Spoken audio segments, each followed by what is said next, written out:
Hey guys, welcome back to the channel. This is a story about what if Naruto disappears at the Valley of the End. Before I start, please support for more amazing content, and do consider subscribing to my channel and share this video with your friends. This is written by Zentary and link in description and support writer. Let's start the video. Chapter 1. A mysterious old man. A man watched the fight between Naruto and Sasuke come to a close. He had long gray spiky hair that flowed down his back, and a gray beard. His eyes were barely open. The man noticed that, at the very end, the blonde-haired boy had intentionally missed. The rain began to suddenly pour down in buckets. Very interesting. I wonder if the boy is still alive, the man mused to himself. The mysterious man made his way down to the blonde boy. He found him to be alive, but very weak. He scooped Naruto in his arms and started walking up the side of the cliff. Perhaps he'll be the one I've been looking for all these years. The mysterious man disappeared into the forest with Naruto. Kakashi came to the edge of the Valley of the End to see all the destruction. He surveyed the area, but he found no sign of either Naruto or Sasuke. Pakin? Pakin shook his head. There is the scent of blood scattered all around the valley. It smells like most of it is Naruto's. It's rather hard to tell. The rain's washing the scent away too fast. Do you think Sasuke killed him, and? Kakashi asked, looking downstream, not wanting to believe in the worst-case scenario. I'm sorry to say, that's probably what happened. I don't want to think he's dead either, but I have nothing for you that says otherwise. Pakin saw a forehead protector. It's Sasuke's. I'm sorry, Kakashi, but I think we may have to report Naruto as Kia. The scent of Naruto's blood is all over this, Kakashi sighed. He really didn't want to have to file this report to the Hokage. He knew Tsunade would be very upset by the news. Kakashi picked up Sasuke's forehead protector and stuffed it in his vest. Let's go, Pakin. I might as well get this over with. I'm sorry, Kakashi. The two left the valley and headed back to the village. Kakashi and Pakin traveled through the trees for some time before running into the medical unit that had been sent out. What is the status of Sasuke Uchiha and Naruto Uzumaki? The medic asked. Sasuke Uchiha is gone. Naruto Uzumaki most likely killed in action, Kakashi replied in an almost dead tone. The medic said nothing more on the matter. The other genin are alive, but a few of them are in critical condition. All of them are expected to survive and make full recoveries. That's good, Kakashi stated before pulling ahead of the medic. He really didn't want to talk with anyone right now. All too soon, however, he reached the front gates of the village. He saw Tsunade standing there. Kakashi knew she wasn't going to take this news well at all. Where's Naruto, Kakashi? It seemed Tsunade didn't care about Sasuke at all at the moment. I'm afraid I was too late, Tsunade. Sasuke has escaped. I found his forehead protector on the ground. I have it here with me. I don't care about Sasuke right now, Kakashi. Where is Naruto? When I arrived at the Valley of the End, there was no sign of Naruto Uzumaki, only the smell of his blood all around the valley. Tsunade's eyes widened. She signaled for her Anbu who appeared behind her. Gather all off-duty Anbu and head to the Valley of the End and search for any signs of Naruto Uzumaki. Hi! The Anbu disappeared in a swirl of leaves. 2 weeks later, somewhere in the Land of Fire, Naruto awoke to find he was in a place unknown to him. He was definitely not at the Valley of the End anymore, that was for certain. When he tried to sit up, a sharp pain shot through his body and he fell back down onto the bed. Where am I? He thought as he looked around the room. He saw that he wasn't in a hospital. This place looked like someone's bedroom. Naruto sighed in realization that he had failed his mission to bring back Sasuke. Oh, so you're awake already? I figured you'd still be out for a few more days at least, with injuries that serious. Naruto looked to see an old man walk into the room. The old man had a medium-length gray beard and long spiky gray hair. He had never seen this man before in his life. Naruto saw something odd though. The old man's eyes were closed. Where am I? The last thing I remember was fighting, and then everything went black. Yes, it was quite the interesting fight you had with that other boy, the man said, stroking his beard. Why am I here? Better yet, where am I? You are currently in my home. I was intrigued by your actions, so I brought you with me. Why would you intentionally miss that other boy, and only scratch his forehead protector? Naruto tried to move to a sitting up position, but failed. The old man, seeing that he was having a great deal of trouble, helped Naruto up. Why should I tell you? Naruto asked, suspicious of the old man standing before him. He then noticed his head felt a little lighter. Where's my forehead protector? Naruto asked, touching the place where it had been. I'm just a simple old man who lives alone in this house. The least you could do is humor me by answering my rather simple question, and your forehead protector fell into the river. Naruto had a feeling that was a complete lie. Well, at least him being a simple old man. Naruto sighed and decided to answer the old man's question. Sasuke was my friend. You could say he was my best friend. Sure, either of us got along at all, but we had a mutual understanding. Well, at least I thought we did. When it came time to make the decision, I just couldn't go through with it. Interesting. However, why would you not try to kill him when he was most certainly trying to kill you? I promised someone I would bring him back to the village. So you're a man of your word then? I always keep my promises, no matter what. Although, I guess I broke this one by not bringing him back to the village. No, not broken. Not yet, at least. The boy you fought is still out there. You can still keep your promise. The boy you fought, in the end, had the chance to kill you before he left, but did not.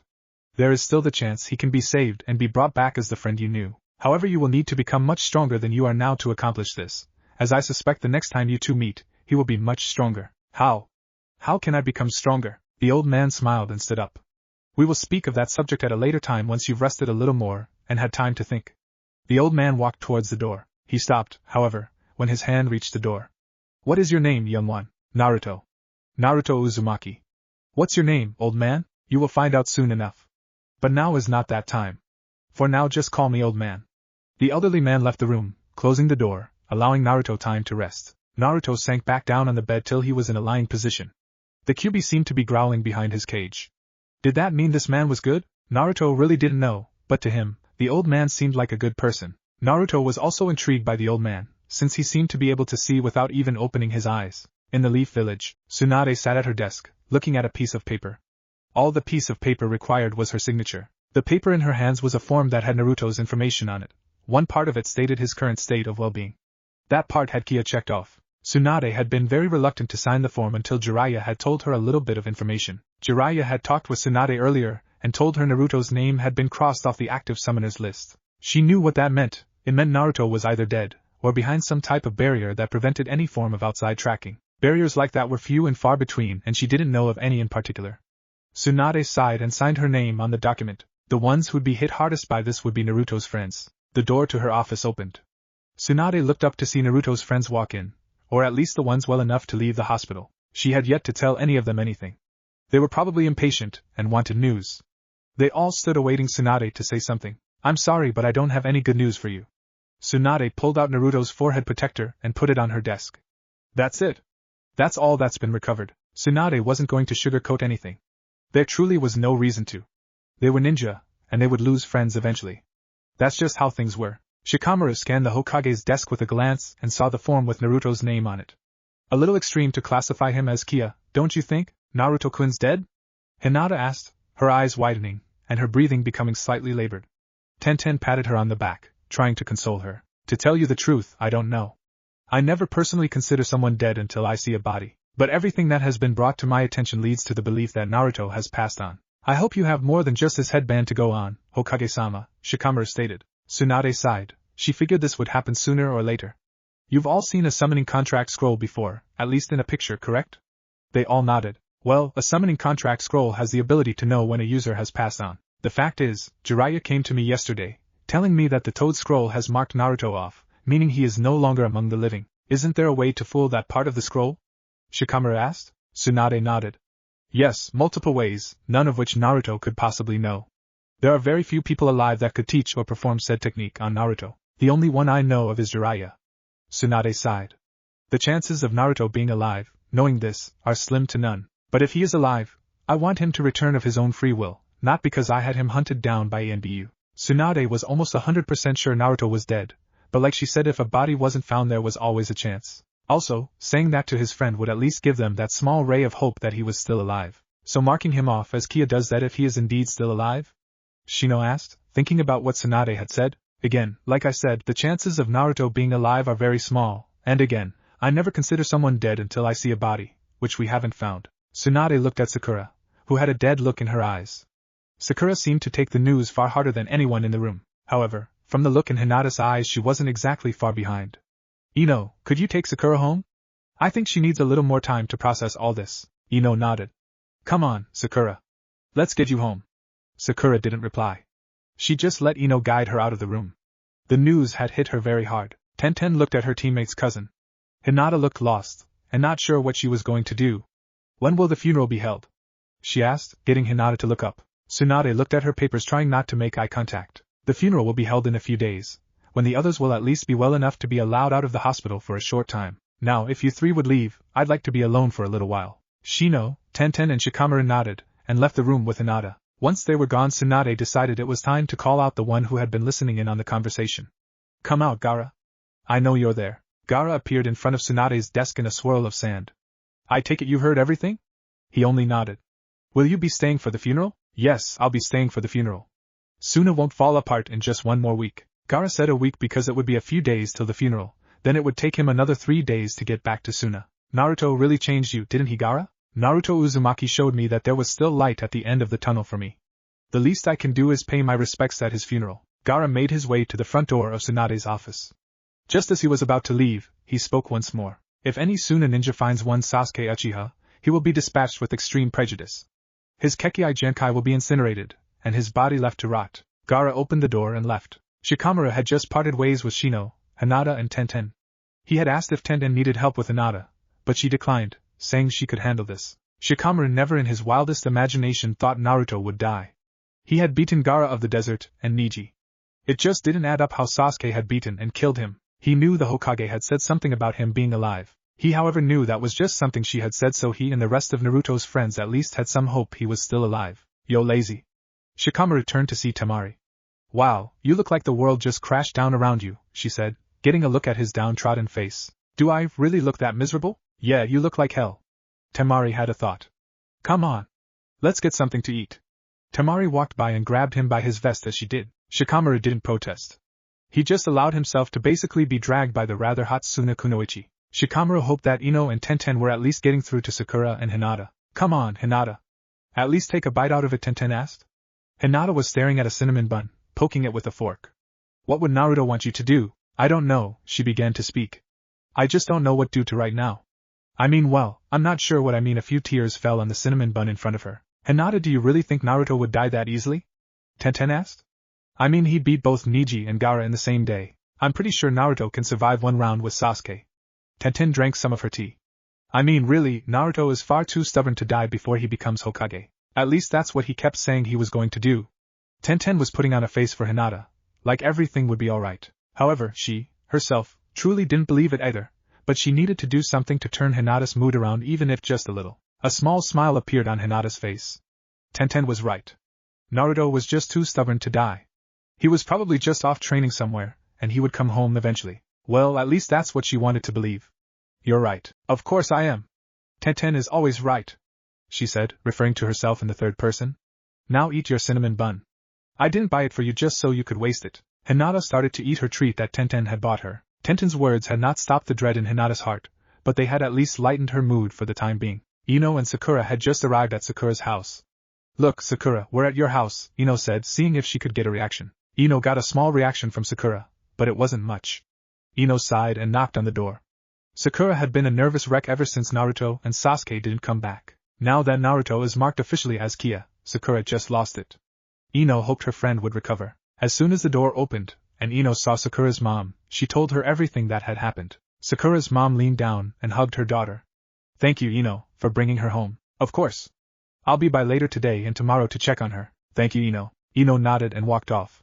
She wondered what the village would really be like without Naruto. He did bring a good deal of excitement, always overdoing it with his training, or acting like an idiot to lighten the mood when need be. This place would seem far more dull without him around. Tsunade walked through the halls, the piece of paper she had signed earlier in hand. She had called a council meeting. Tsunade was really not looking forward to this, not one bit.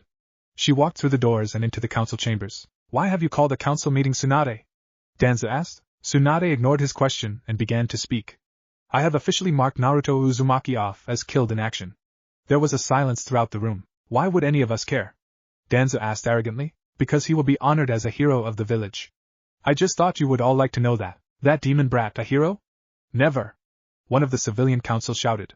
Suddenly, his head smashed back against his chair. Did I say it was up for debate? Tsunade asked. Tsunade had flicked a pebble at the man's head. I told you all as a courtesy, nothing more. If you don't like it, you can take a flying leap off a mountain or something. Now, if you will excuse me, I have other things to attend to. Tsunade turned and left without another word. Tsunade walked out of the Hokage's building. She actually didn't have anything else to do today. Tsunade seemed to just walk aimlessly through the village. She stopped, however, when she found herself in front of the home of her old teammate. She sighed as she walked up to the door. She knocked twice and waited. The door opened moments later. She didn't know why, but she just hugged Jiraiya and started crying. Jiraiya put his arms around Tsunade and held her close. I'm sorry. He really didn't know what to say to her other than that. Come on inside, Tsunade. I'm sure you don't want everyone to see you bawling your eyes out. Jiraiya wasn't trying to be hard on her or anything. He just knew she wouldn't want to be seen in public like this. Jiraiya led her inside and closed the door behind him. Hinata sat in front of the pond within the Hyuga estate, her head buried in her knees. She had finished eating with Tenten and had come home. Tenten's words had helped Hinata feel slightly better, but not much. She just sat here in front of the pond, staring at her own reflection. Hinata didn't know what else to do right now. You know, I came here quite often when your mother passed away. Hinata didn't even look around, she just continued to stare at the water. Does it ever get any better? She asked, her tone neutral. Unless you try to shut off your own emotions like many do, it won't. No, even then, the pain of loss will never dissipate completely. Hayashi thought about how often he used to come here. I don't come here as often as I once did, but there are nights when I'll sit here for hours. I'll do absolutely nothing but sit here and stare at the moon on those nights. Hayashi walked over to some of the flowering plants his wife had planted many years ago. I knew you had a crush on Naruto Uzumaki. Was it that obvious? She asked. Indeed it was. You wear your emotions on your sleeves, as they say. Your feelings for the boy were quite obvious. The only problem with you being so shy is that he would have never figured it out for himself. Naruto never knew the love of his parents, and didn't really know what love was. Unless you told him directly, he would have never known of your feelings. In that regard, you are the same as your mother. Like you, she was very shy at a young age. Why are you telling me these things? I honestly don't know. Maybe it was seeing you there, reminding me of your mother, that brought this on. Hayashi turned and started walking away. Dinner will be ready in a few hours. At least make an attempt to come. If not, I'll send dinner to your room. Hayashi wanted to say something to help, but he truly didn't know what to say. He could run a clan, but he was helpless to say something that would encourage his daughter. He was indeed a terrible father, and he knew it. He also knew, if Izumi was still alive, she would know what to say. She always did, no matter what the situation. As soon as Hayashi walked into the mansion, he saw his younger daughter Hanabi. Why is Nei-chan so sad? Hanabi asked. I mean, she never really talked to Naruto at all. Your sister was very fond of that boy. You could say she even loved that boy, but she never talked to him. How could she love him if she really didn't even know him? Love can be a very complicated thing, Hanabi. Even I don't know how to explain why she fell in love with Naruto. Maybe once you're older, you might understand. Ino sat in a chair beside Chuji's hospital bed. She was peeling a red apple. Chuji loved red apples, but hated the skin of the apple. Ino didn't find it weird that she was doing this, or even that she knew or remembered how he liked his red apples peeled. So, Naruto's funeral will be in a few days? Chuji asked, his normal chipper tone replaced with a downtrodden one. That's how all of Naruto's friends were right now, as a matter of fact. Yeah, that's what Tsunade said to us a little while ago, Ino replied as she finished peeling the apple, and began to cut it into sections. So, how much longer do they have you in here for? Ino asked, trying to change the subject. Another few weeks it seems. I guess I did quite a number on myself with those 3 pills. Damn right you did. I swear you can be such an idiot sometimes. I mean, from what you used to say about those pills, I'm guessing they were never supposed to be used in rapid succession. Whether or not Ino would admit it, she was always worried about Chuji, as he could be quite reckless at times. The fact was, some would call that love. Ino, on the other hand, called it being a good friend. She was obviously in denial about her own feelings for her portly teammate. Yeah, I know, but it's not like I had much of a choice at the time, Ino. Ino handed him the plate of freshly sliced apple. You're hopeless. Chuji looked at his blonde teammate. She looked very conflicted, not sure what emotion to show to him. That's what it looked like to Chuji, at least. He chuckled a bit, and started eating the apple. Have you seen Shikamaru? Yeah. He was there when Tsunade told us all the news. Not sure where he is now. I'm sure he's off somewhere, staring at the clouds or something. You seriously expect me to believe that the Uchiha prick that couldn't beat my little brother killed Naruto? Temari asked. Shikamaru and Temari were eating at the barbecue restaurant. Shikamaru had suggested to come here.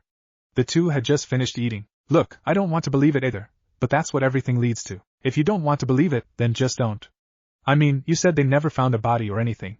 Temari took a sip of her drink.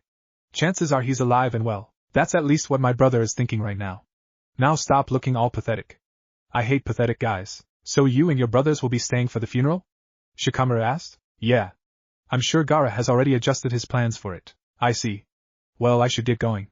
If I don't get home soon, my mom will become very troublesome. Temari started laughing. You still fear your mom? You have no idea what type of hell she can cause if you don't do as she asks. Especially when it's something as simple as coming home at a certain time. Shikamaru got up from the table and put money down to pay for the meal. Now this I gotta see. Temari got up and followed him. Somewhere in the land of fire, Naruto awoke after a few hours of sleep. His body still hurt like hell, but he couldn't sit around in bed much longer. Naruto sat up with a groan as his body was racked with pain. Naruto saw a pair of crutches sitting next to the bed. He figured the old man had left them there for him. Naruto grabbed the crutches and used them to get himself off the bed. Naruto made his way out of the room. He couldn't remember ever being in pain for this long after getting beat up. Damn fox is taking his sweet time healing me, he mumbled. Naruto had no idea where he was going. He was lucky the path he took through house led him to a door. He opened the door to see he was in a small village.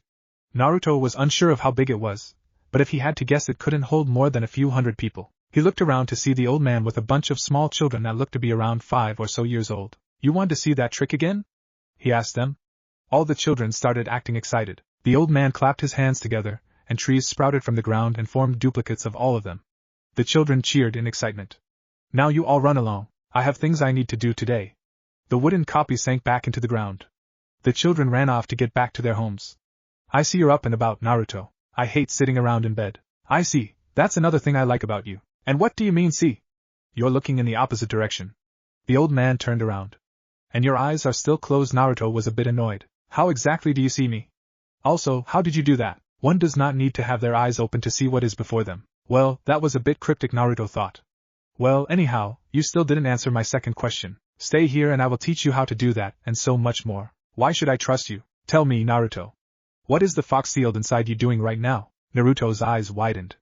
How did you know? If you stay, I can show you how to control him and his power. Now tell me, what is the fox doing right now? Is he growling at me and cursing my existence? Well, now that you ask, that's exactly what he's doing. He's not using your name though. Sounds like him. To that old fox, my name is probably taboo. The old man walked up to Naruto. So, child, what is your answer? Will you stay and allow me to train you, or will you leave and go back to your village? Naruto looked around at the small village he was in and the people that walked by. Could I have a few days to think about that? Very well. Take all the time you need. Now, come with me. You must be starving by now. The old man motioned Naruto to come inside his home. Naruto's stomach growled, as if on cue. Naruto followed the old man inside. He didn't know what his decision would be, but if the old man could do what he claimed, it would be more than worthwhile to stay just for that. Chapter 2. Coping. Hinata lay asleep in her bed, tears staining her pale cheeks as she clutched a large fox plushie. The fox plushie was about the same size as her. She had won it at last year's Kyuubi festival. The stuffed animal reminded her of Naruto.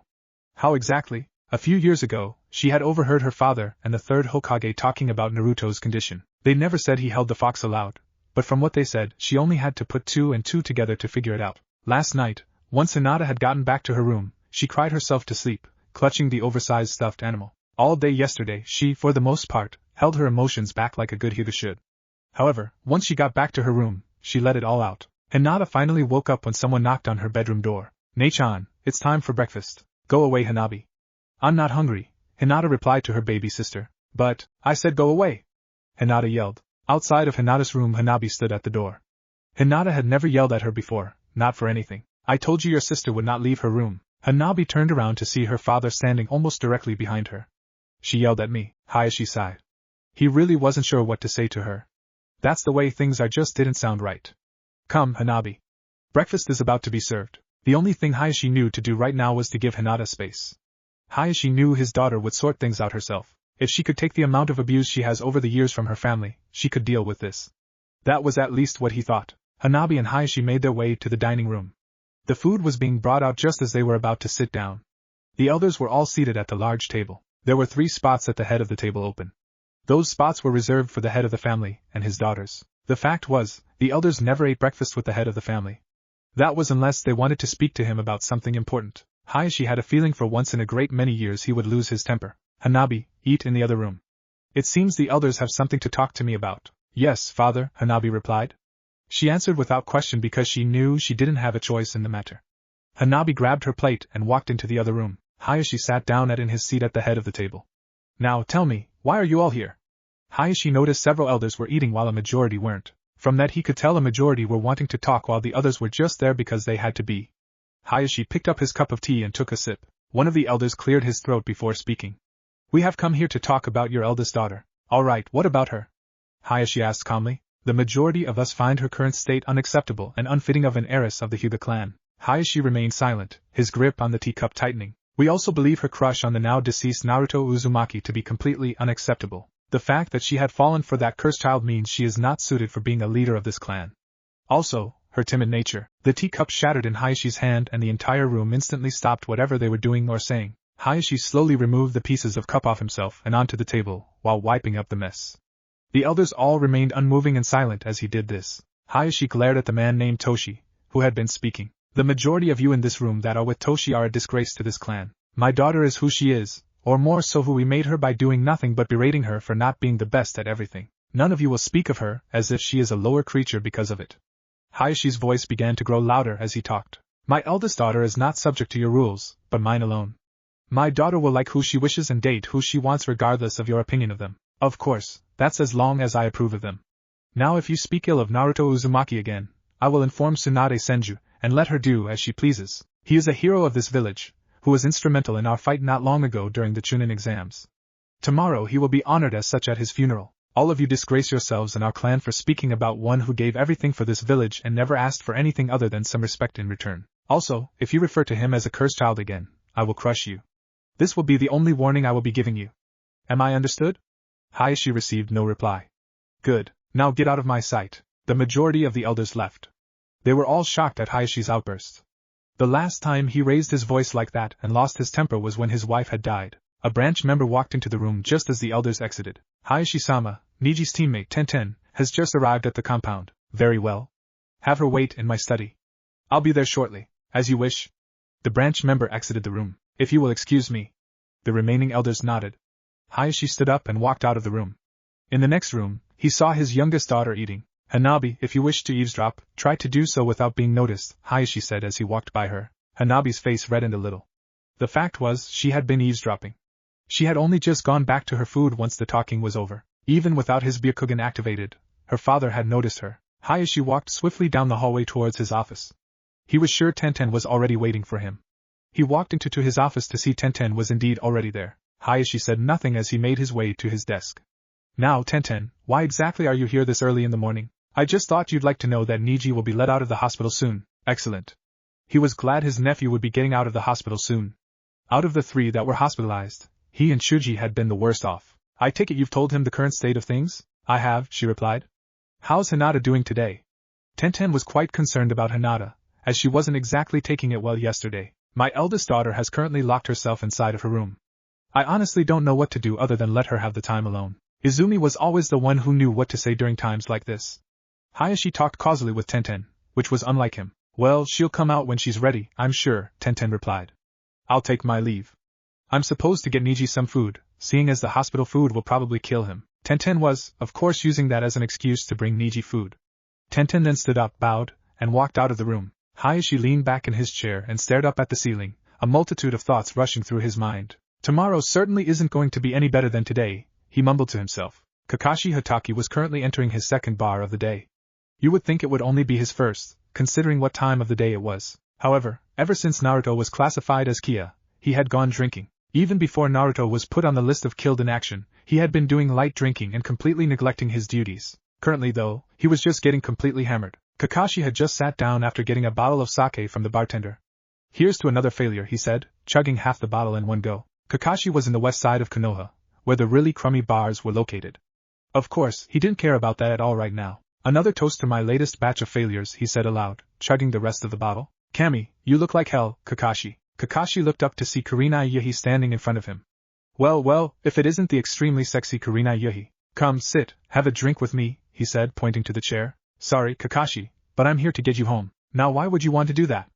Kakashi asked as he looked into the sake bottle, seeing if there was anything left to drink. Kakashi threw the sake bottle behind him once he realized there was nothing left to drink in it. Because I was the one who drew the short straw and was assigned to drag your drunken ass back home, that's why. The fact was, she volunteered to go, instead of sending a squad after him. She figured she could get him home without starting a fight with him, like the last time something like this happened. Is that all? He asked. I'm surprised they didn't send an ANBU squad like last time. Kakashi was referring to the day after the Kyuubi attack 13 years ago, when he went on a similar drinking marathon. Yes, well, we figured if we sent one person, we could convince you to go back home without starting a fight and destroying the bar this time. Alright, I'll go home quietly. But you have to have a drink with me first. Kakashi just didn't care enough to start a fight over the whole thing. Last time, he was younger and allowed his temper and depression to get the best of him. So he started a fight with the ones who tried to get him home the last time. So, one drink and you'll go home quietly? Well, you'll have to escort me, of course. You know, don't want me to just hit another bar on the way home and all. The amount of alcohol was obviously affecting him right now, as he normally never acted this way. Kurenai sighed. Fine, as long as you keep your word. Of course, it's not every day someone gets to have a drink with the Genjutsu mistress of Konoha. Kurenai sat down and raised her hand, telling the bartender to bring them each a drink. The two quickly drank the alcohol and left.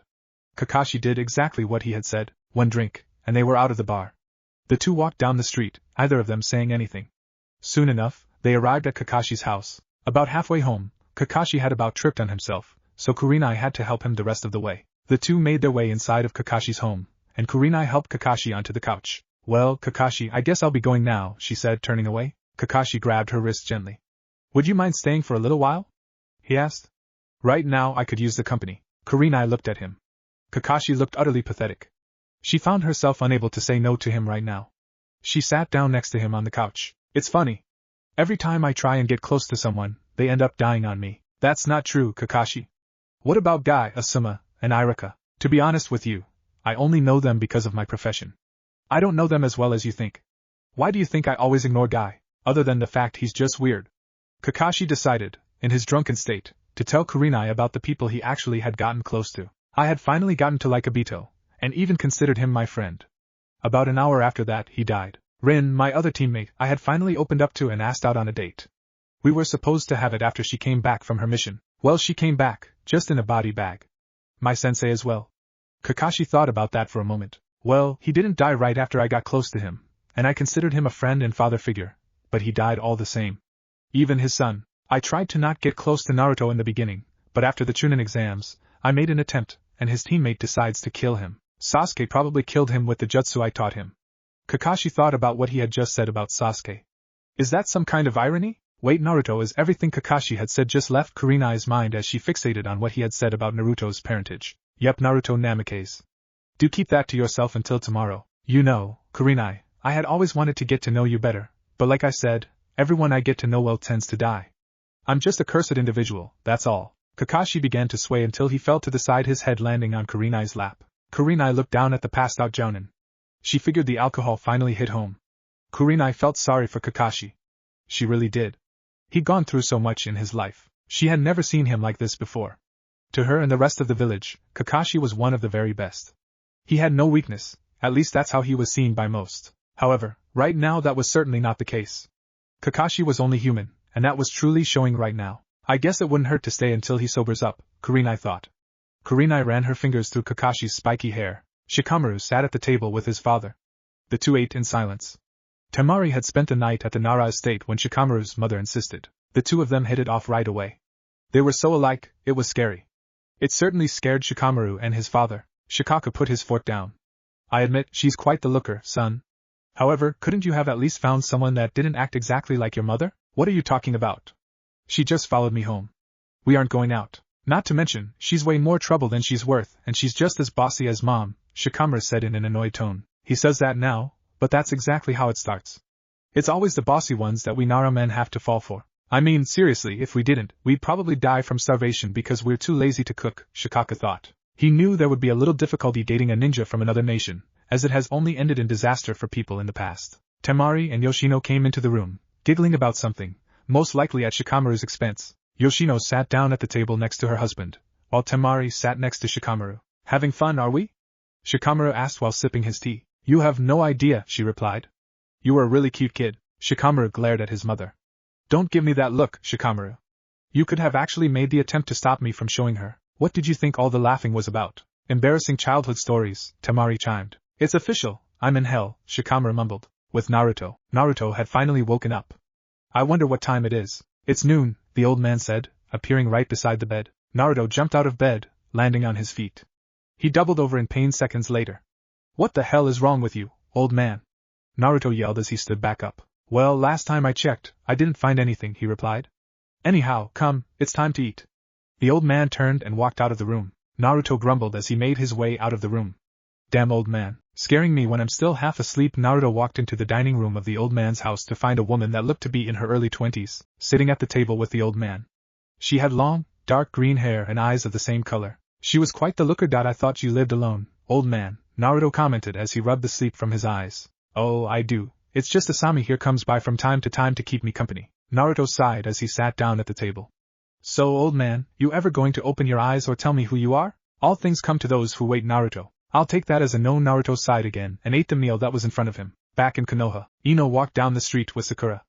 The two were walking to the hospital to pick up Chuji, as he had been cleared to leave for a few hours. Ino looked over at her friend. Sakura was well, she had done a complete 180 from yesterday. Sakura seemed like a fully functional person instead of being completely unresponsive like she was yesterday. Pulling two extremes like that in the span of 24 hours was, for the lack of a better word, unhealthy, and Ino knew it. She knew Sakura would be put under watch and taken off active duty until Inoichi cleared her. With all that in mind, Sakura would probably be off active duty for at least 6 months. They arrived in front of the hospital and saw Chuji waiting in a wheelchair. The doctors probably didn't want Chuji walking yet. Ino had to admit, Chuji looked pretty thin, probably because he didn't get to eat as much as he wanted. Not to mention, hospital food was pretty bad. Ino walked into the hospital, got behind Chuji's wheelchair, and pushed it without saying a single word. Ino, I can do this myself. Shut up and just let me, Ino scolded. Ino felt rather worthless right now. She felt as if she couldn't do anything right because of recent events. So where do you guys want to eat lunch? I want barbecue, Chuji replied. Ino, of course, knew that's what he was going to say. That sounds good, Sakura replied. Chuji had heard of how Sakura reacted yesterday. He turned his head and looked at Ino, asking an unspoken question. Ino understood what he was asking and shook her head. The unspoken question was, is Sakura alright? Ino, of course, answered by shaking her head, saying no, she wasn't alright. Ino pushed Chuji slowly to their destination. Almost half an hour passed by the time they arrived at the barbecue restaurant. They walked in to see Shikamaru and the San Kunoichi, Temari sitting at a table. Shikamaru noticed Ino, Sakura, and Chuji coming up to the table. Hey Chuji, how are you feeling?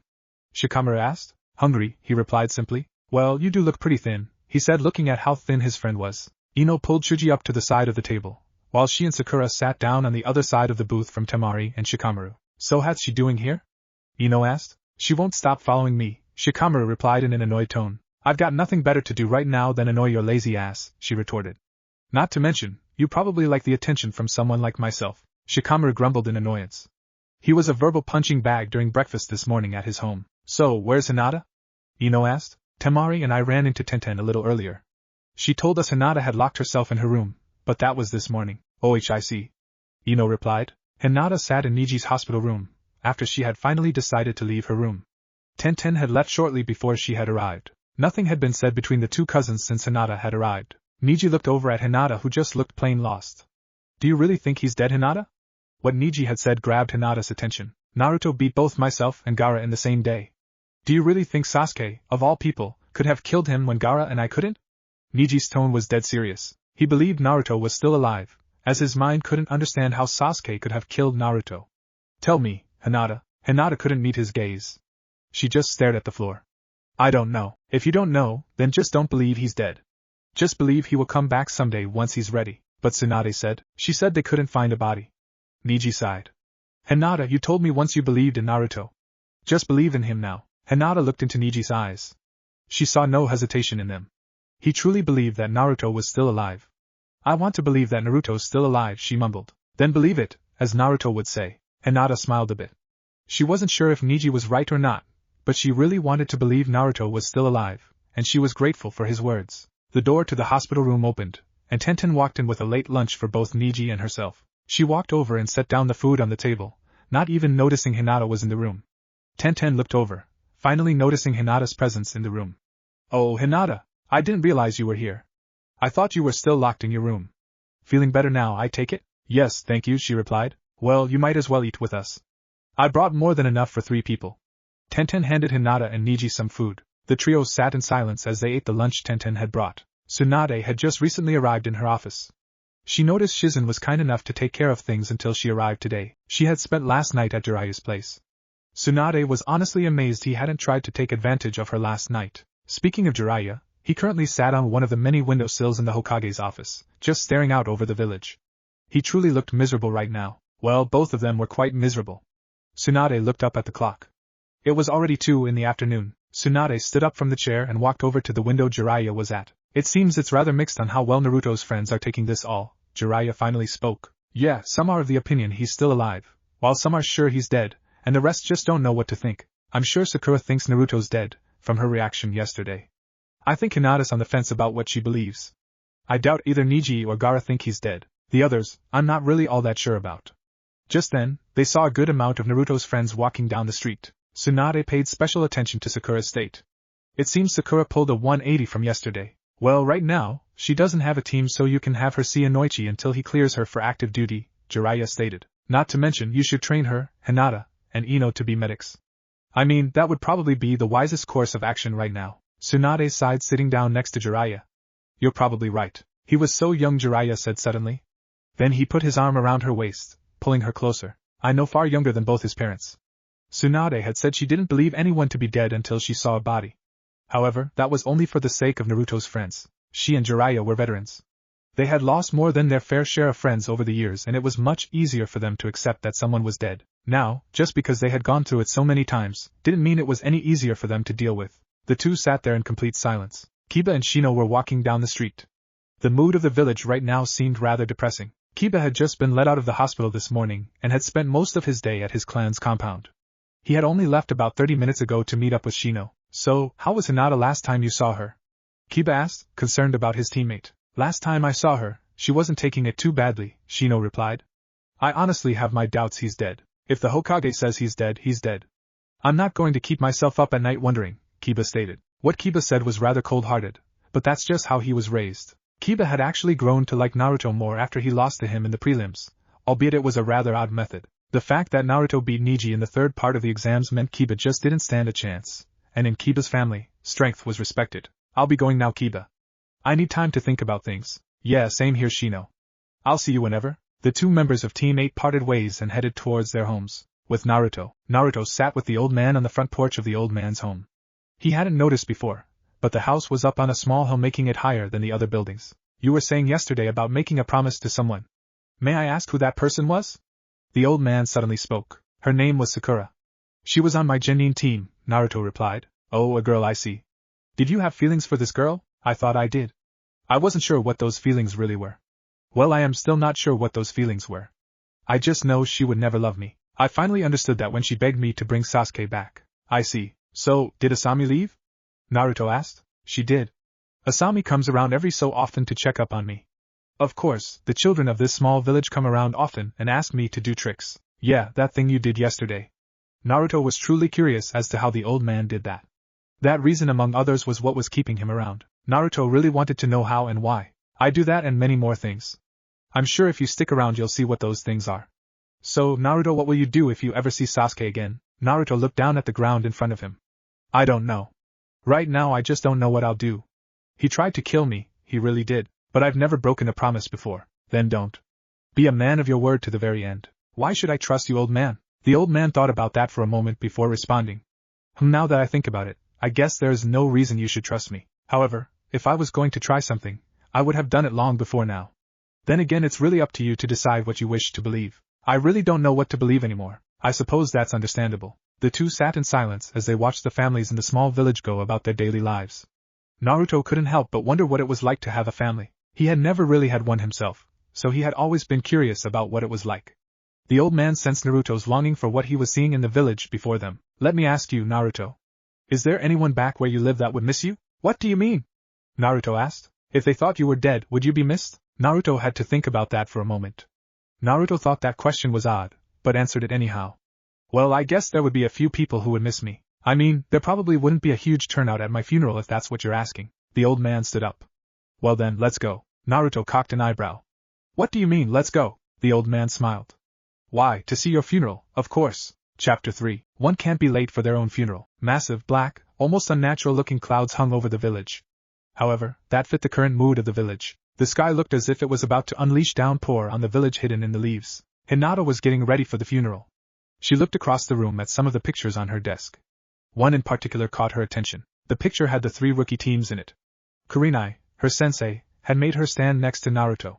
You could tell from the picture that she was blushing hard. Kiba didn't make it any easier, as he suggested to Naruto that he should put his arm around Hinata and make the peace sign. Of course, Naruto didn't see that as odd in any way and did just that. Hinata had nearly fainted from that, but she used all the self-control she had to keep herself awake. Hinata looked at how everyone else was positioned in the picture. She stood next to Naruto. On the other side of Naruto was Sasuke, then Sakura and Kakashi were standing behind them. Next came Team 8, then Team 10. Hinata had been the only one not with her team in the picture. Hinata smiled. Naruto had a big goofy smile on his face. Hinata heard a knock at her door and put the picture down. She walked to the door and opened it to see her sister standing there in her funeral clothes. Hanabi had told her about how their father had told off the elders. However, Hanabi never told her what Hayashi had said or what the discussion was about. Hanabi, are you wearing your funeral clothes? Everyone is, Hanabi replied. Hinata stuck her head out of the doorway of her room to see everyone was wearing their funeral clothes. She didn't quite understand what exactly was going on. Father says you can go on ahead if you like, Hanabi stated. Oh, alright, she replied.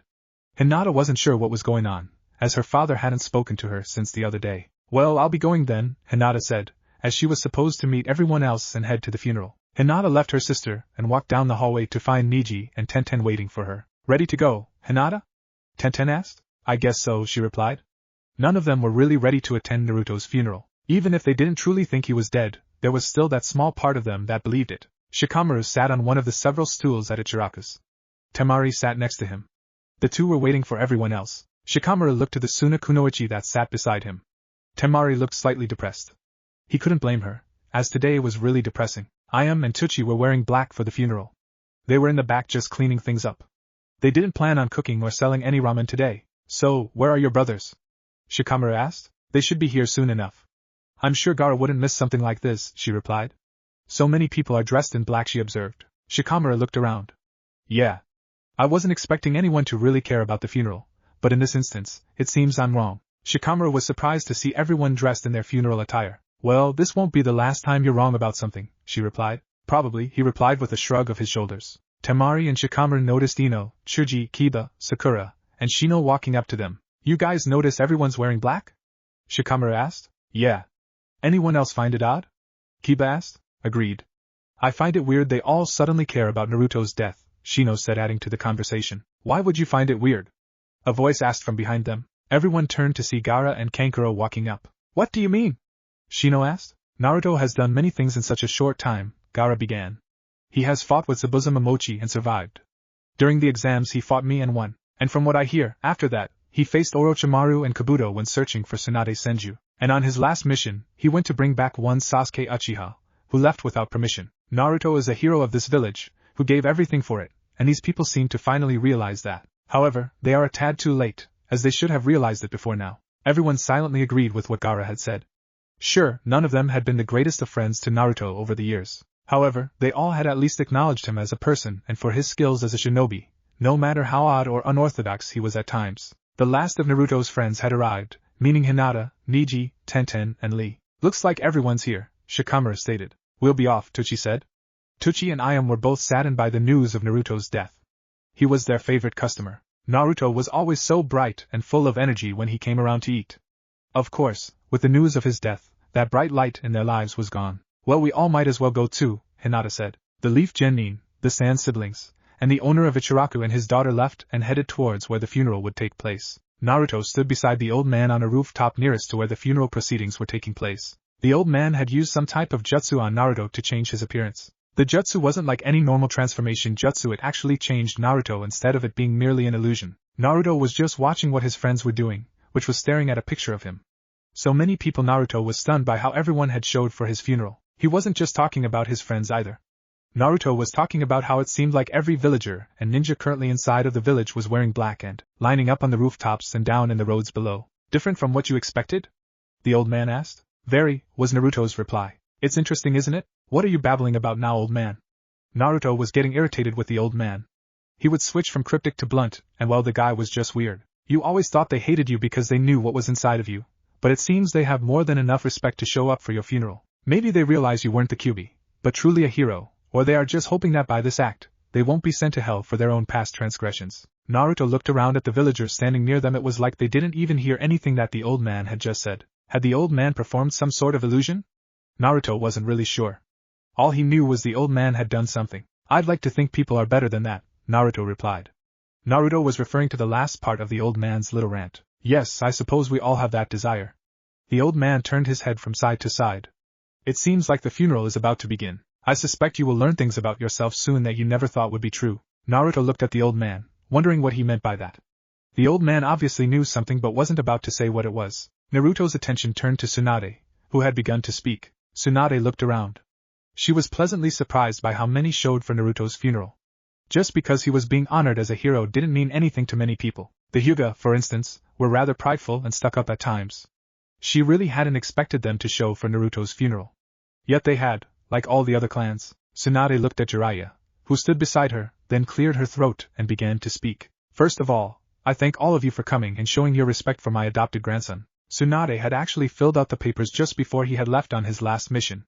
She was going to tell him once he got back. I feel as if you should all know who his parents were. He was the son of Minato Namikaze. You knew him better as the Yellow Flash during the Third Great War and the Fourth Hokage. There were audible gasps from all around and whispers amongst everyone. Tsunade paid this no attention and kept speaking. His mother was Kushina Uzumaki, better known to most as the Red Whirlwind. Tsunade was pleased by how many turned pale at the mention of Kushina's nickname since she had quite the temper at times. Naruto never knew who his parents were, as that was the final request of his parents to keep him safe. He was to be told on his 16th birthday. However, that's not possible anymore. There is also one more bit of information you should all know even if many of you already do know it. Naruto was the container of the Kyuubi.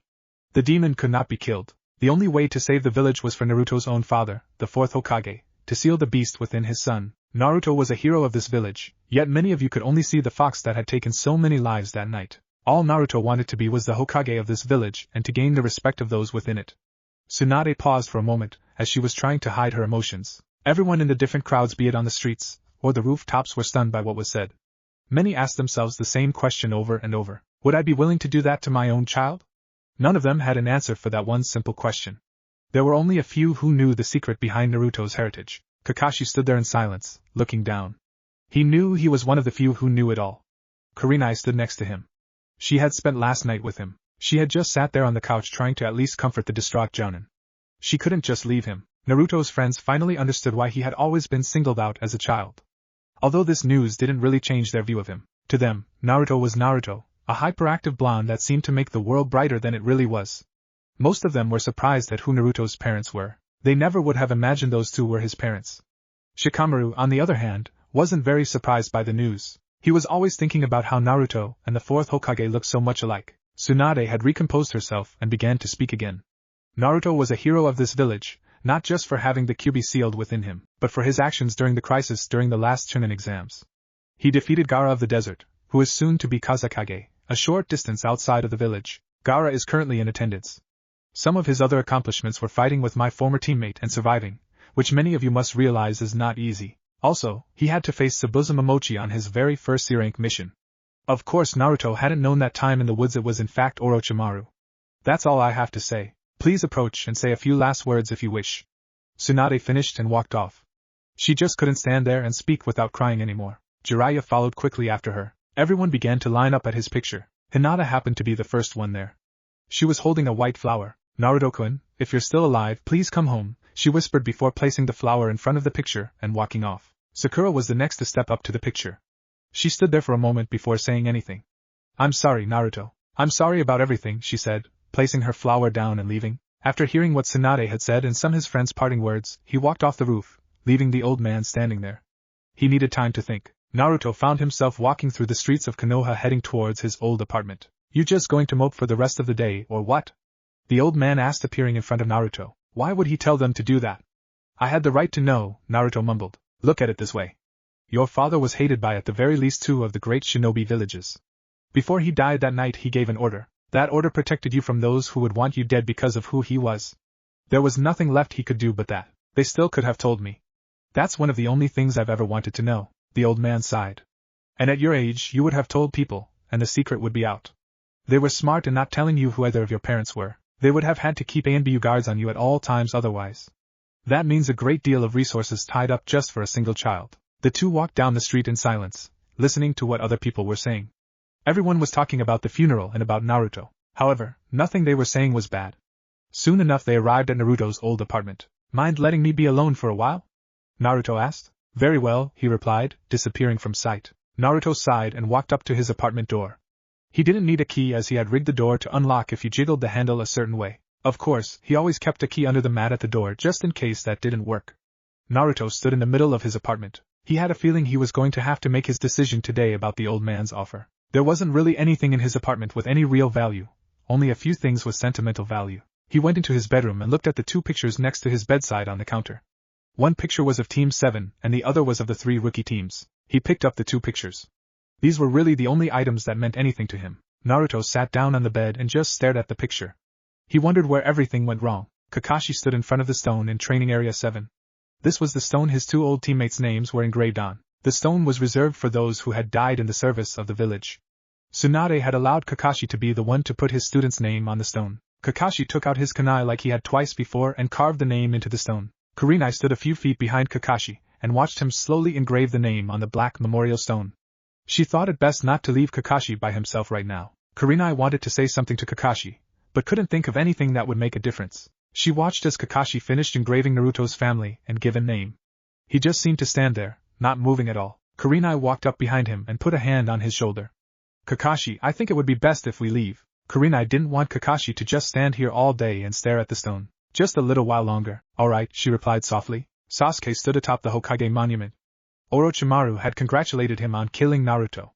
Obviously this confused Sasuke to no end as he didn't kill Naruto. He talked with Orochimaru and for some reason the snake of a man agreed to take him to the village for the so-called funeral. He probably agreed because he knew the security in the village right now would be lax and very thin. Sasuke knew Naruto wasn't dead, as he left him alive and breathing when he left. He thought back to the fight. Images of his fight with Naruto flashed in his mind. Two images in particular got his interest. The image of when he told Naruto he wouldn't be able to put a scratch on his forehead protector, and their final jutsu. He hadn't noticed before but at the last moment Naruto had disengaged his Rasengan to put a scratch on his forehead protector. Sasuke punched the stone in frustration. He thought he had won but in the end Naruto had won once again. Something wrong, Sasuke-kun? Orochimaru asked, appearing out of the ground. It's nothing. Naruto's not dead. Let's go. How can you be so sure? Because I didn't kill him. He's still out there somewhere. I told you that already. Sasuke walked by Orochimaru and off into the trees. Orochimaru smirked. Is that so? Very well, we shall depart. Orochimaru followed after Sasuke, and the two disappeared from sight. Tsunade had just arrived in her office with Jiraiya. Tsunade sat behind her desk, looking down at the paperwork in front of her. The room was silent for several minutes before either of them spoke. You gave Shizen the day off? Jiraiya asked from his seat on the windowsill. Yeah. I didn't think she'd want to work today. You realize if Naruto really is dead, the fox will be revived eventually, and he will come here first. Not to mention, the other villages, like Kumo or Iwa, will take advantage of our lack of a Jinchuriki long before the fox will be able to take physical form again. I know, Tsunade replied. What are we supposed to do though, Jiraiya? With Orochimaru's little plan during the exams our forces are diminished. Everyone's pulling double and triple shifts just to keep up with the normal amounts of missions we did before that event. Even if they don't attack in 3 or 4 years we still won't be able to really stop them if they commit to a fight after that time. The best we can do is bluff them for now as long as we possibly can and pray they don't try anything. None of this had ever slipped her mind. She knew all too well what could possibly happen now that both Naruto and Sasuke were gone. Tsunade laid her head down on her desk. What do I do, Jiraiya? It's like when my little brother died. Jiraiya appeared behind Tsunade and put a hand on her shoulder. You came to me back then for support, and I'm still here. I'm not exactly sure why I stuck around over the years, but I did. I'm sorry. I should have. Jiraiya cut her off. Tsunade, it's alright. If I was really angry over it, I would have left years ago. Answer me. What do we do now, Jiraiya? Well, we get married and have a kid. I mean, it's not unheard of for people our age to have children. Jiraiya started to rant. Tsunade smiled and laughed a bit. That's not what I meant. Really? I thought it was a pretty good plan myself, Jiraiya replied sagely while nodding to himself. Thank you. Anytime, he replied. It had been a few hours since the funeral had taken place. Hinata had walked around by herself since then and found herself nearing Naruto's apartment. She hadn't seen any of her friends since she left the funeral. Niji had wanted to follow her. However, Tenten had stopped him. Hinata felt completely lost right now. She didn't believe Naruto to be dead, but with the funeral, she couldn't help but feel a sense of dread that she'd never see him again. She sighed and looked up at Naruto's apartment. She had been here a few times before. Once was to actually confess to him. However, once she saw him, she just couldn't come out from behind the wall and tell him. Flashback. Hinata had gotten up early today, in order to confess to Naruto that she liked him. She was currently hiding behind a wall, waiting for Naruto to come out. Hinata was currently contemplating how she was going to confess to him. What should I say? She asked herself. I love you, Naruto, she tried out. No, that's too blunt, she said, berating herself. I really like you, Naruto. That didn't sound right either. I only want to be your girlfriend. Hinata sighed. That made her sound too desperate. She stood there, going over several more lines, but nothing seemed to sound right. Hinata heard the door unlock. She quickly turned the corner, but once she saw him standing there, yawning loudly, she lost all confidence in herself and quickly ducked behind the wall again. I'll never be able to tell him at this rate, Hinata thought as she walked off, depressed that she couldn't work up the nerve to say something. End flashback. Hinata let out a depressed sigh. She may have lost her chance to tell him for good now. Naruto's friends, save Hinata, were sitting in the barbecue restaurant, talking about past events. They had all arrived about an hour ago, and had just been sitting there, talking about Naruto's pranks and achievements. Hey, you guys remember when Naruto put graffiti on the stone faces of the Hokage? Kiba asked. Yeah. I heard he outran a few jounin when they were finally sent out to get him, Ino said, adding to the conversation. Yeah. I think Iruka-sensei was the one who actually caught him, Shikamaru said. Chuji chuckled. Yeah. Then Iruka made him clean it all off. They all started laughing. Yeah, Naruto was always pulling pranks like that, Kiba stated. Paint bombs in the teacher's lounge, smoke bombs in the broom closets. Don't forget about the time he glued Iruka to his own chair.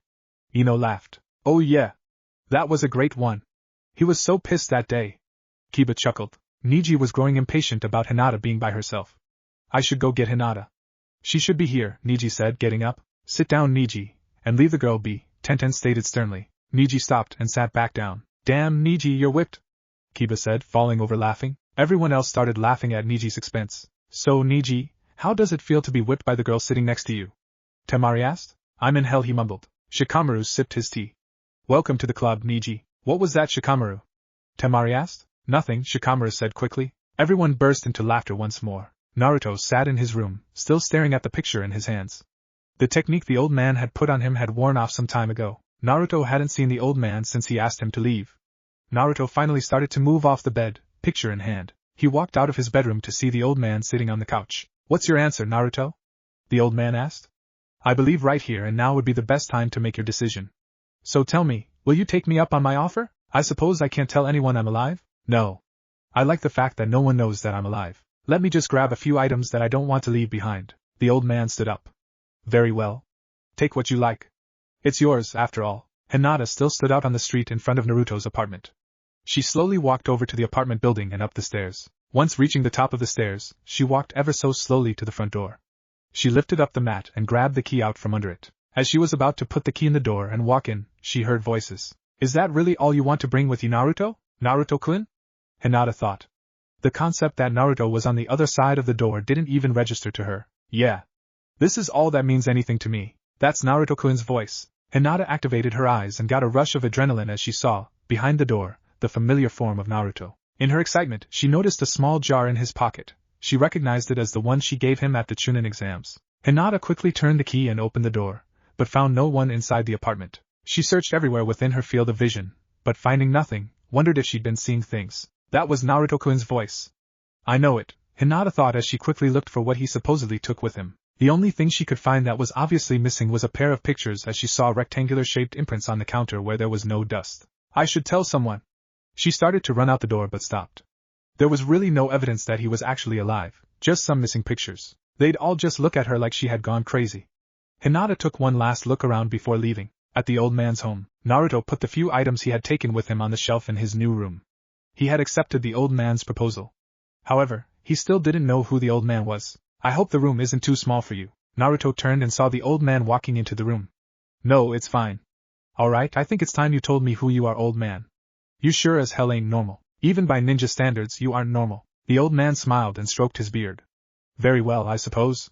You agreed to my proposal.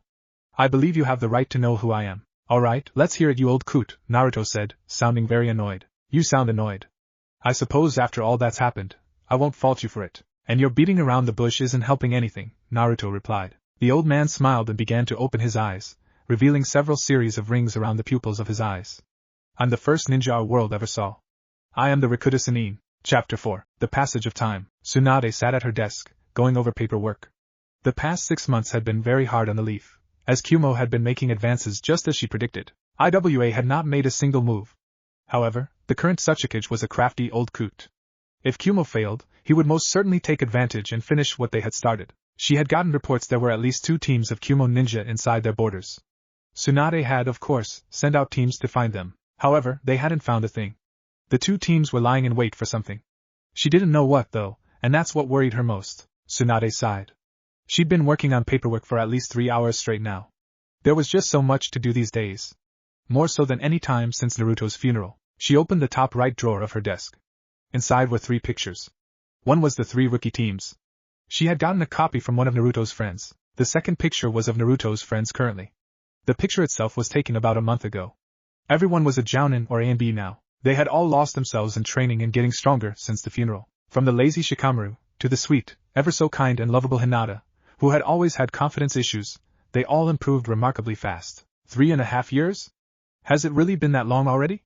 Tsunade asked herself. Tsunade held up the third picture, which was taken last week. The picture was of herself, her husband Jiraiya. She still wasn't sure how that happened, and their little girl, who was a little over 2 years old now. Tsunade was honestly surprised when she found out she was pregnant. She figured after all the years of fighting and abuse to her body, she would have been incapable of having children. What is even more unbelievable was that she had Jiraiya's hair color. Thankfully, her hairstyle was like hers, straight. Tsunade heard a knock at the door. "Come in," she called out. Her daughter Kushina came bounding into the room, Shizen following close behind. Even though Kushina was so young, she was already very good at running. She quickly rounded the table and jumped on her mother. "Mommy!" Kushina said happily. Tsunade smiled and patted Kushina on the head. "Where's your father?" Shizen coughed, grabbing Tsunade's attention. "You sent him out last night, Tsunade, to gather some intel. He should be back sometime today." "Oh, right. I completely forgot I had sent him out to check on a few things." "Mommy done yet?" Kushina asked excitedly. "Sorry, sweetie, Mommy isn't done yet," she replied. "Lady Tsunade, I'm sure I can take care of the office for at least an hour while you take your daughter to the park, or something," Shizen stated. "Yay!" Kushina cheered. Tsunade stood up, picked her daughter up, and walked to the door of her office. "No!" Kushina yelled just as Tsunade got to the door. "What is it?" she asked. Kushina pointed to the open window. "That door!" Tsunade's sweat dropped. While cute, that was definitely not a door. "Fine, we'll use that door." Tsunade walked to the window and jumped out, Kushina laughing joyously. "Damn it, Jiraiya, we're going to have words about this," she thought, seriously wondering if she was going to have to put him in the hospital for teaching their daughter bad habits again. Hinata was just getting out of bed. She had just gotten back from a very tiring mission, and she needed sleep before she went back out on her newest assignment. Hinata was an ANBU now. She'd been one for over a year. She was the current team leader and tracker on her team. Hinata sat up in bed, yawning loudly. She didn't wear much to bed, only an oversized t-shirt. The only reason she did was because she lived alone, in her own apartment. She had moved out of the Hyuga estate a little over 2 years ago. Hinata, over the past 3.5 years, had changed very little, other than how she looked, and had, for the most part, resolved her self-confidence issues. Hinata was described by many as a woman whose looks were only matched by her skills as a leaf ninja. She had actually been courted by many nobles and high-ranked ninja from the Leaf and other friendly nations. However, she turned them all down, and not very lightly sometimes. She was waiting for one man. However, said man had been considered dead for years. Hinata finally decided to get out of bed after just sitting there for several minutes. She pulled off her shirt and walked into the bathroom to take a quick shower before she was supposed to meet her team and head out. Her mission was to locate and eliminate the 2 teams of Kumo ninja that were reported to have made it into the Land of Fire. They had been reported to have been close to a small town about 15 miles from the village, but that was day-old information. Hinata turned on the water and merely stood there for a moment, letting the warm water wash over her. Hinata loved a good hot shower before a mission began, as she knew it was the only one she was going to get until it was over. Hinata ran her fingers through her long wet hair. Over the years, she had let it grow out. It was now down to her butt in length. Her long hair could be a hindrance at times, but she had come to really like it. Hinata was finally finished with her shower. She quickly wrapped a towel around herself and walked out of the bathroom. She had laid out her ANBU gear before she went to bed, so it was ready when she awoke. The towel dropped to the floor and she quickly dressed. She was finally ready once she put her mask on and tied her ninjato to her back. Hinata disappeared from her apartment. Where did she go exactly? Well, the same place she always went before and after a mission, the memorial stone where Naruto's name had been carved. Hinata appeared a short distance from the memorial stone. She saw Tsunade standing there, holding her daughter Kushina. Hinata removed her mask, even though it was against regulations. However, every friendly and enemy nation knew who she was, mask or no mask, as the extremely long hair and color of said hair was a dead giveaway. "Hina-chan here!" Kushina squealed in glee. Tsunade turned around. "Well, Hinata here again, I see." Kushina was trying to squirm out of her mother's arms, so Tsunade just put her down. Kushina ran over and hugged Hinata's leg. "You said you'd come to play." Hinata smiled and picked up Kushina. "I'm sorry. I've just been really busy these days. After this mission, I should have a few days off." "How about then? Promise?" she asked rather cutely. "Of course I promise," Hinata said, giving the whited-haired girl a kiss on the cheek. Kushina giggled and hugged Hinata. Tsunade stood and watched the two. She couldn't help but think how great a mother Hinata would be once she finally had children. Well, it was more of if she would ever have children. That meaning she had eyes for a single man, but he's been considered dead for almost half a decade. Tsunade needed to talk to Hinata before she left. However, she could wait. With Naruto. Naruto was sitting under a waterfall, meditating. This was one of the many things he had to do daily for his training. Of course, Naruto mostly trained with shadow clones, as that had dramatically sped up his training. However, Naruto's training was not over as far as the old man was concerned. Naruto grumbled as he meditated. Almost 4 years have gone by, and his training was still incomplete. What exactly did the old man have left to teach him? He'd spent the past 6 months just honing his skills that he had learned from the old man. Of course, that wasn't what was really making him a bit irritated. It was the fact that Kumo was making advances on Konoha, and he could only watch from afar. Naruto, you're becoming irritated again. That doesn't exactly go well with meditating. Actually, it kinda defeats the purpose. Naruto opened his right eye and saw Byako laying down near the edge of the waterfall. Byako was a summoned white tiger. His kind was Naruto's new summoned creatures. Apparently the old man was the first one to create the contract with them, and Naruto was only the second to sign it. Byako was the leader of the tiger summons. He, of course, shrunk himself down to a smaller size in order not to alarm anyone. Of course I'm irritated again. All I can do is watch while everything happens. Completed training or not, I don't plan on sticking around much longer. Naruto stood up and out of the waterfall. His clothes were soaked, not that it mattered to him. Naruto walked over to the side of the waterfall where Byako was laying at. There was a very familiar sword propped up against the tree. I've never asked this, but I find myself wondering. Why such an awkwardly large sword? The large white tiger asked. I think the owner would have wanted me to have it, he replied. Who was the owner of such a sword? His name was Zabuza Momochi. People called him Demon of the Hidden Mist. He wielded this sword like it weighed nothing to him. I still remember how he swung this sword as if it was an injato. Naruto sighed as he remembered that time. We used it as his grave marker when he died. Naruto picked up the sword and strapped it to his back. About 2 years ago or so, I asked the old man if we could go get it. He thought having a weapon was a good idea, so we went and got it. Of course I made sure to make a new marker. I see, Byako replied. A cold wind suddenly swept by. It seems there will be quite the storm tonight, Byako stated as he looked up at the darkening sky. With the winter temperatures, the rain will be freezing, indeed. I hope none of your friends get caught in that. Unlike you or me, the freezing rain could kill them if out in the open too long. I suppose I should get some dry clothes now. Indeed. Your need to meditate with your clothes on and under the waterfall is quite odd. I just feel more comfortable in my clothes than just in my boxers. Naruto's appearance and choice in clothes had changed over the years. He now wore mostly black. Black shirt, black ninja pants, and black sandals. He also wore a coat much like his father's, but it was black and had dark orange flames on it. The old sage had told Naruto that it's better to wear darker colors, as it would be harder for people to find him when he traveled at night. Of course, Naruto, being Naruto, couldn't wear just one solid color. He had to wear his favorite color, of course, which was orange. You are quite the oddity, my boy, Byako said as the two walked off into the forest. Is that an insult or something? Take it how you wish. I'm not in the mood to explain everything to you. Naruto hated it when Byako talked like he knew everything. It really annoyed him. Just then, in a cloud of smoke, a small white tiger cub landed on Naruto's head. Naruto grabbed the small tiger by the scruff of the neck and held him in front of his face. Before Naruto could say anything, however, the cub licked his nose. Naruto sighed. Hiroki, how many times have I told you not to pop in on my head? Yes, and how many times have I told you not to come from the summoning realm of your own accord? Byako asked his son. The tiger cub smiled. I can't count that high, he replied in a happy tone. Your son's hopeless, Byako. One that is hopeless and older than he, shouldn't speak about him being hopeless. Your dad can be really mean, you know that? Daddy is daddy, Hiroki replied, licking Naruto's nose again. Naruto and Byaku's sweat dropped. The two didn't say another word. Naruto just put Hiroki back up on top of his head, and they continued walking. The old sage sat in his home, sipping tea. He was quite bored, since Naruto went out this time every day to train by himself. Naruto had surpassed his expectations, as he learned in 3 years what should have taken him 50. Naruto had just been honing his skills for the past 6 months. However, his training wasn't complete. The only reason that was true was because he wasn't sure if Naruto was really ready for the last bits of his training. I'm back, old man. Naruto called out from the other room. That was a rather quick training session today, the old sage stated just as Naruto entered the room. Yeah, the old sage finally noticed the small tiger cub on his apprentice's head. So, Hiroki decided to pop in again? Yeah. He wanted to play. Seems he managed to figure out how to use the seal you put on my arm. The seal on Naruto's arm was designed so that he wouldn't actually have to summon Byaku if he needed him. Byaku would in fact summon himself using the seal on Naruto's arm when he was needed. Well, I'm going to get some dry clothes, Naruto said as he began to walk out of the room. You're going to leave, aren't you? Naruto stopped in the doorway. I can't just sit and watch any longer. I'd rather prevent a war from happening than watch it take place when I have the power to stop it. With that said, Naruto left the room. Are you going to stop him? Byaku asked. The old sage sighed. I'd wish he wouldn't go just yet.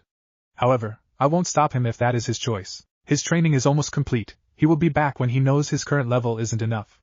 Go with him, Bayako. He'll need your help. I don't see why he needs me. The boy is like a force of nature as it is. What could I possibly offer him? Naruto is still so young. He may be a force of nature when it comes to fighting, but he's still so immature, and whether you know it or not, he respects you, the old sage chuckled. Hard to believe. I know the way you two fight some days. Bayako's sweat dropped. I already apologized for destroying half the house, he deadpanned. The old sage seemed to completely ignore his statement. I've never seen you so irritated before in my life. That boy can be infuriating. Bayako growled. He can be at times. Yet you've grown to like him very much. You treat him like one of your own and you know it. The old tiger stayed silent. I know the boy will summon you if he really needs you, but do try to just stay in this realm as much as you can. That might cause problems. It may not. Bayako stood up and walked towards the door leading out of the room. Very well. I'll do as you've asked. Naruto had finished changing, and now stood atop the old sage's home. He was just staring off into the clouds, thinking. What was he thinking about? Well, that was pretty simple. His friends. Naruto was thinking about how they'd react when they found out he wasn't dead. He was sure Sakura would deck him and walk off in a huff. Naruto chuckled a little at that mental image. So you're leaving, Naruto? Naruto didn't turn around. Yeah.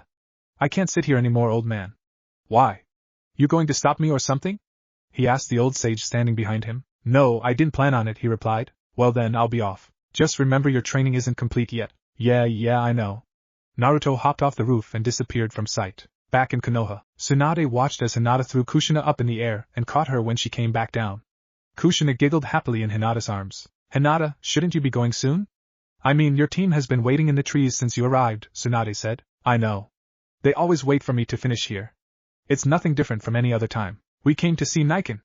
Kushina said suddenly. Did you now? Hinata asked with a smile. Hinata looked at Tsunade with a raised eyebrow. Tsunade looked to the side and towards the ground. Well, I'm sure you can meet your Niken soon. Sparrow. An ANBU wearing a sparrow mask appeared behind Hinata.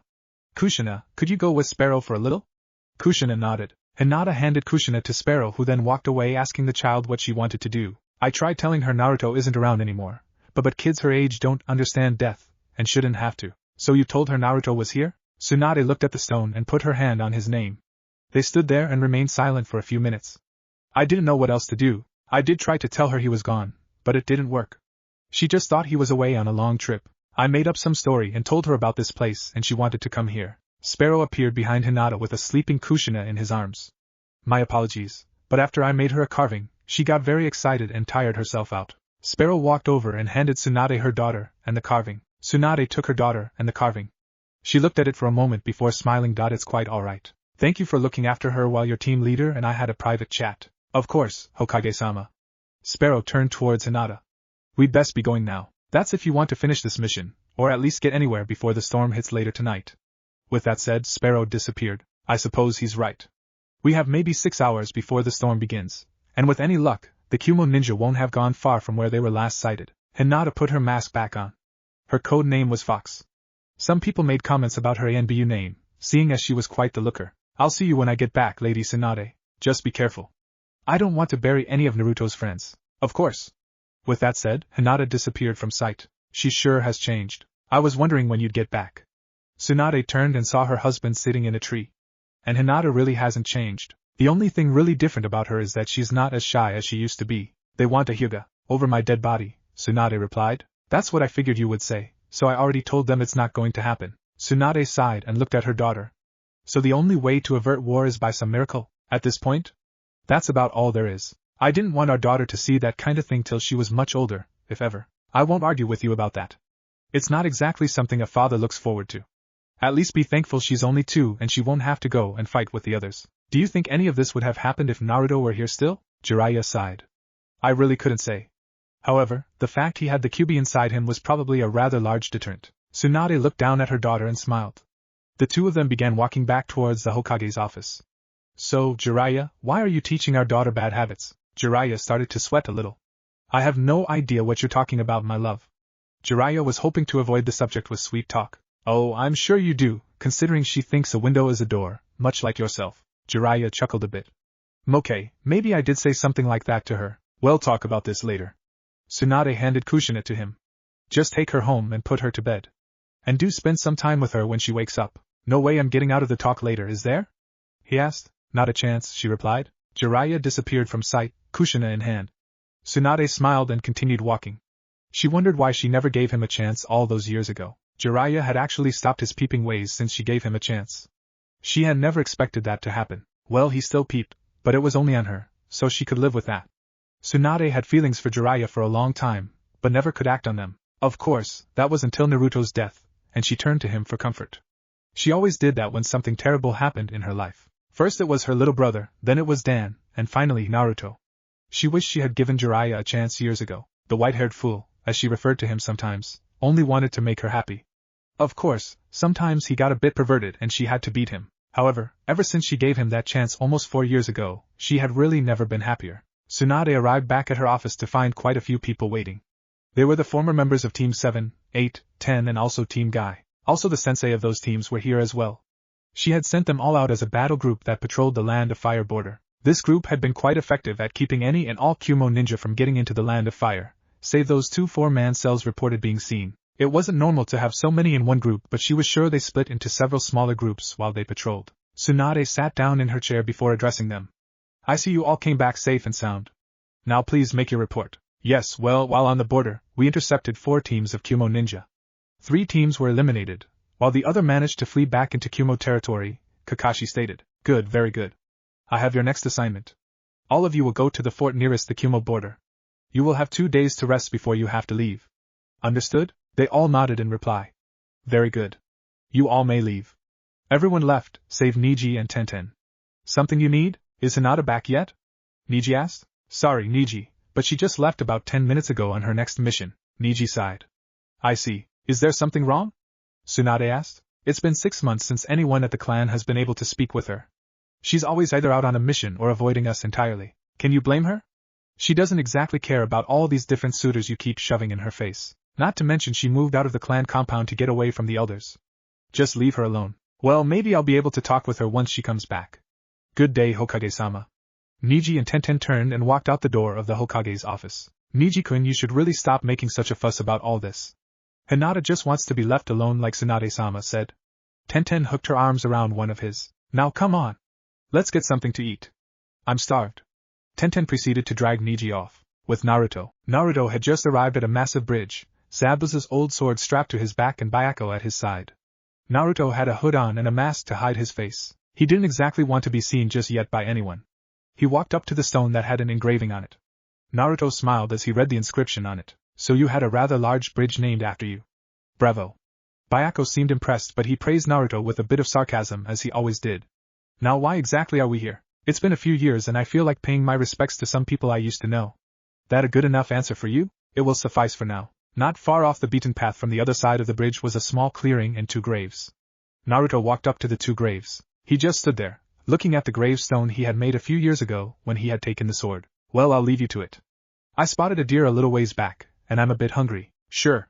Just don't be seen. Byakko disappeared into the woods. Naruto gripped the hilt of the sword on his back as he heard someone coming from the brush.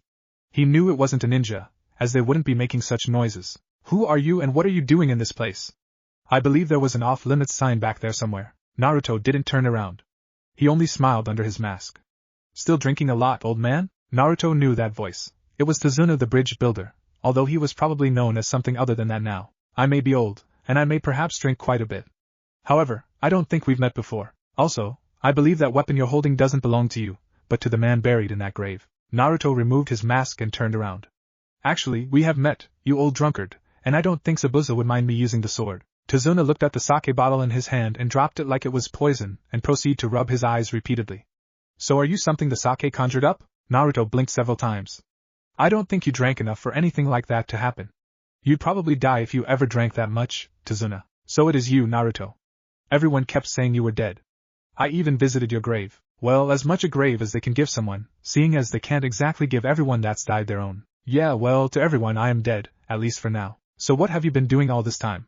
Tazuna asked, picking the sake bottle back up and drinking the remains of the bottle. Training and the like, he replied. Why are you here? Tazuna smiled a little. Sounds like the Naruto I know. Me? Well, I come here every so often and share a drink with Zabuza here. Tazuna walked over to the graves and stood beside Naruto. I take it you won't be staying any length of time? No. There are things I need to do, Naruto replied. How have things been since I've been gone? Things have been pretty good since Gato's been killed. Our country managed to take control of his empire. Tazuna went into detail about events leading up to the current date. Sounds like life's been good to you and your family. Tazuna nodded repeatedly. Indeed. It has been. Oh, I almost forgot. A few hours ago, a Konoha Anbu stopped by and asked a few questions. About what? Seems 2 groups of Kumo ninja made it across the border. They were seen at a town across the bridge near the coast. I'm sure the Kumo ninja are still around there. If you look, I'm sure you'll bump into one of the groups. Tazuna stood there for a moment, a bit of drool sliding down his cheek. What are you fantasizing about? Oh, it's just the Anbu that came here was quite shapely and had very long, dark-colored hair. I wish I could have seen her face. I probably could have died a happy man. Naruto's sweat dropped. Are all old people perverts? You know what, don't answer that question. I really don't want to know. Naruto started walking off. I'll be back and maybe I can stay longer then. Why can't you just live here? Tazuna asked. I mean, no one knows you're still alive. You could live a peaceful life here. That does sound nice, but that's just not for me right now. There are too many things I need to do before I can think about living that kind of life. Bayako, we're leaving. A large white tiger dropped down from a tree and landed beside Naruto. Just be careful. There is that rather nasty storm. Naruto lifted his hand and waved as he walked away. That boy will be just fine without my worrying. Well, I'd best be getting home. It will probably be dark in an hour or so, not to mention it's freezing out here. I suppose I'll wait a few days before telling everyone, Tazuna said to himself as he walked off into the forest. I should probably pick up some more sake on the way home. With Hinata, night had fallen and rain had just started to pour from the clouds. The freezing rain stung Hinata's face, her mask lost somewhere in the woods. However, none of this was registering with Hinata at all. Why? The simple answer was she was running for her life. Her team had found the 2 teams of Kumo ninja, and their attack was executed perfectly. They had killed 7 out of the 8 in under a few seconds. However, they didn't take into account that one of the Kumo ninja happened to be the two-tailed Jinchuriki. They would never have thought she would be part of that group, all things considered. Hinata and her team fought, but they were no match for the one known as Yujitoni. Hinata was the only one to make it out alive when Yujitoni fought back after the initial attack. Hinata and her team only fought for a few minutes before being overwhelmed by the sheer power of the Jinchuriki. Hinata had wasted far too much of her chakra and was currently running on next to nothing. She didn't even have enough to keep her Byakugan activated. To top it off, Hinata had a few broken ribs from being smashed through a tree. Hinata didn't know how much longer she would be able to run, although that didn't matter, as the next branch she landed on snapped as if it were a twig. Oh no, she thought as she fell. She hit the wet ground with a thud. Yujito landed on the ground not far from Hinata. Well, it seems I'll be rewarded once I get back to Kumo. It's not every day one finds an unsealed Hyuga woman in combat. Yujito began to walk towards Hinata with a smirk on her face. Hinata tried to stand but failed at the attempt. Stay away from me! Hinata screamed. She was well aware of what would happen to her if she was captured and brought back to Kumo. The thought terrified her beyond reason. Hinata continued to back up while still on the ground till her back hit a tree. There's nowhere to run anymore, Yujito stated as she walked ever closer. However, she stopped. She heard something coming. Something big and fast. Her eyes widened, she jumped back just in time to avoid a massive black sword that came cutting through the trees. The sword sliced everything in its path, branches, whole tree trunks, even the ground. I've seen that sword before. However, the man that wields it should be dead, not to mention that was a wind blade on the sword. I know for a fact Zabuza couldn't use wind chakra, she thought quickly. A man covered in a black rain cloak came into view, a mask covered his face. He held out his hand, and the sword appeared back in it. Leave, was all he said. Hinata's eyesight was failing her, as she was losing the battle to stay conscious. She couldn't make out the figure at all other than the fact that person was wearing black and was rather tall. The voice sounded vaguely familiar as well. Yujito had never seen anything like that before. This person standing before her was no amateur. She had also never seen or heard of being able to summon one's weapon like that. Not to mention the bija sealed inside her was cowering. She had never seen the proud two-tailed cat in that state before. However, she couldn't leave. Not when she was so close to bringing back an unsealed Hyuga girl. Not without a fight, at least. Chapter 5. Catching up. Yujito wasn't up for this fight. She hit it well, but she had taken quite a bit of damage from Hinata's team. Most of the damage came from Hinata herself, however. That gentle fist style of fighting was quite devastating, even to her. Yujito knew she would have to end this quickly, or she would most certainly die. I'll only ask you one more time to leave. Naruto stood, sword at the ready, awaiting Yujito's answer. I can't leave without her. It's that simple, she replied, readying herself. Naruto disappeared from sight, reappearing behind Yujito. Her eyes went wide. He was so fast, even holding such a large sword.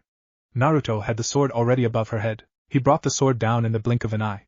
Yujito had barely been able to dodge by diving to the side. He's swinging that sword like a kami-forsaken toy, she yelled in her mind. Naruto reacted quickly to her dodge and kicked her in the gut while she was still in midair, sending her flying through the trees. Yujito came to a stop after flying through the forest. She didn't have time to think, however, as she saw the massive sword come flying at her through the trees. She leapt to the side to avoid being hit, and disappeared into the trees. Damn, he's fast. If you don't come at me with everything you have, I'll kill you, Naruto said. He raised his hand and the massive sword appeared right back in it. You're the two-tailed Jinchuriki. You're supposed to be better than this. Naruto didn't know where his opponent was now, but he knew she was still out there in the forest. A bone-chilling wind swept through the area, bringing with it a downpour of rain. Naruto looked over at the girl leaned up against the tree. He finally realized who she was. It was Hinata. Just then, while he was distracted, Yujito burst through the trees, one tail worth of demonic chakra activated. She smashed her fist into the person's masked face. However, it didn't have the desired effect, as he simply burst into a cloud of smoke. A shadow clone? When did he? She didn't get to finish that statement, as the masked figure appeared behind her, kicking her in the side and sending her back into the trees. Yujito jumped straight up in the air, and quickly performed some hand seals. Naruto appeared in front of Yujito before she could finish and took a swipe at her with his sword. Yujito, while in midair, maneuvered out of the path of the man's sword, but only barely.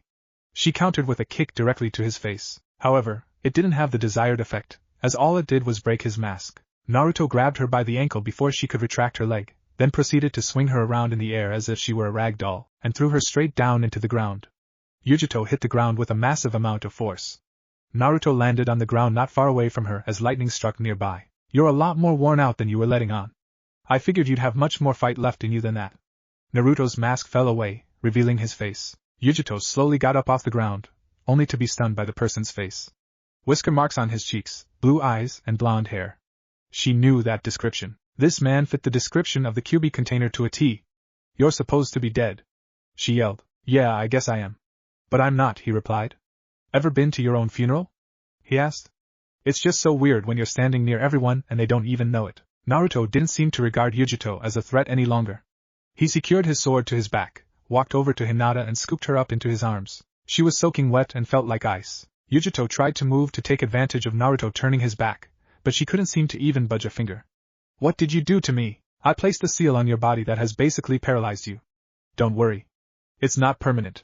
It'll wear off in probably 10 minutes or so. Naruto started to walk off until Yujito spoke again. Weren't you going to kill me? She asked. She wasn't sure why she asked such a question, seeing as normally, if she were in this position, she would be either captured or killed. Naruto turned around and shrugged his shoulders. To be honest, killing you would probably be more trouble than it's worth. If you leave me alive, I'll come after you. Naruto smiled. Your choice. Naruto vanished from sight, leaving Yujito standing there, paralyzed. You shouldn't provoke him, the demon cat said, finally speaking. Shut up, and go back to cowering in the fetal position, Yujito replied coldly. Naruto arrived at the entrance to a cave. He walked in to see Bayako laying beside the fire. Naruto laid Hinata down close to the fire. He moved her long hair so it was beside her instead of under her. The others of her team didn't make it, Bayako spoke. I see. Naruto stood there, looking at Hinata. There was something he had to do, but thinking of it was currently making his face red. However, Bayako didn't have a problem saying what he was going to have to do. You need to remove her wet clothes. Are you going to let her freeze? I know that, damn it. And of course not. Naruto yelled. I just don't feel comfortable taking her clothes off, that's all, he mumbled. Yeah, well, whether you feel comfortable or not is rather irrelevant now, isn't it? Naruto sighed, then pulled out a few scrolls and unsealed the contents. The contents were a sleeping bag, some towels, and 2 blankets. Naruto quickly took off the ANBU outfit that Hinata was wearing. He basically had his eyes shut the entire time, save a few times when he had to look at what exactly he was touching. Bayako watched, rather amused at the sight. Naruto had just finished taking off her ANBU uniform. He left the combat bandages and her panties on. He noticed the bruising just below the combat wrappings on her breasts. Naruto picked Hinata up gently and placed her on the sleeping bag, then placed the blanket over the lower half of her body. He grabbed the towels and wrapped them around her hair to dry it.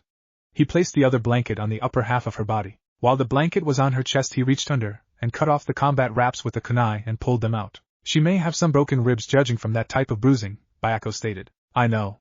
I'm not very good at the healing arts the old man showed me, but I can at least mend them a little and take away the bruising. Naruto's hands began to glow. The bruised skin began to change back to its normal pale white color.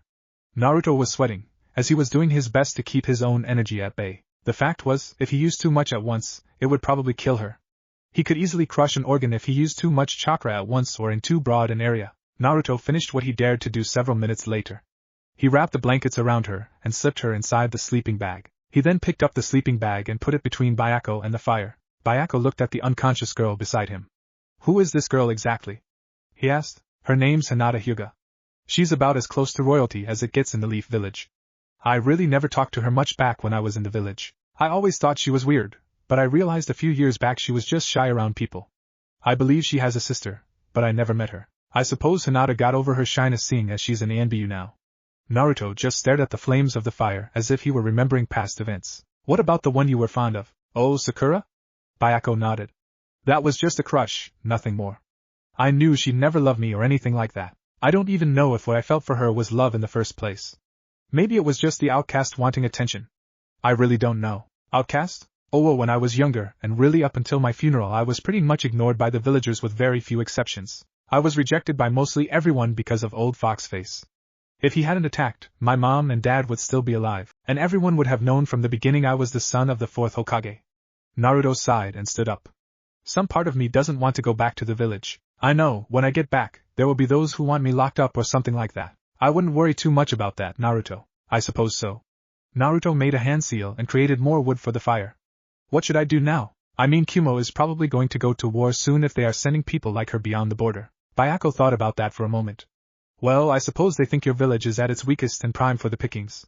I mean, they lost their deterrent, AKU. Also, they lost the last of the Uchiha. I'm sure that played a part in it as well. So you're basically saying if I show up with a big enough show of force, I might be able to turn them back from really starting a war? Yes, that's pretty much what I was going to say. If you can make a big enough show, they will probably think starting a war now would cost them more than what they bargained for, and withdraw to begin talks. Well, that's the best case scenario. Yeah. But nothing's going to happen until this storm blows over, which could be at least another day. Naruto made a hand seal and several sticks popped out of the ground, which Naruto put Hinata's clothes on to dry. You should rest, Naruto. You've been up for several days straight debating on whether or not to leave the old sage's home.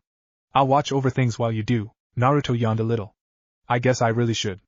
Naruto took the sword off his back and planted it in the ground near the fire. He walked over to the left side of the cave and sat down on the ground. He propped his back against the back of the cave and closed his eyes. He was asleep within seconds. That boy needs a girlfriend or something. Bayako looked down at the girl beside him. For a human, she was quite beautiful. Perhaps, at the sage's home, the old sage sat on his front porch. There was no rain falling on the small village. The clouds seemed to go around the village for some reason and converge on the other side. The old sage was thinking about his apprentice as he stared off into the sky. Asami came out of the home carrying 2 cups of tea. She sat down next to the old man and handed him a cup of tea. Stop worrying so much. I'm sure Naruto will be just fine. Asami hadn't changed a single bit in almost 4 years. It was as if she were timeless. I know he'll be fine, it's just that Naruto never understood that he can't save everyone. He'll lose friends and perhaps even his significant other. Don't get all doomsday on me now, she said, cutting him off. Everyone has to learn these things one way or another, you know that. I know, and when he does he'll probably come back here for the final part of his training. Why didn't you finish his training? Asami clearly didn't understand why he did what he did. Because the last part of his training has a good chance of ending his life. Nothing was said after that. They just sat there, drinking their tea and staring off into the distance. Back at the cave, Hinata stirred in her sleep.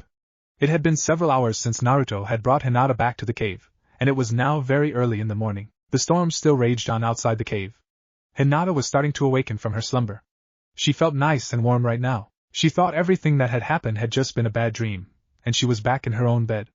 Hinata opened her eyes. She found she was definitely not in her room, but in some sort of cave.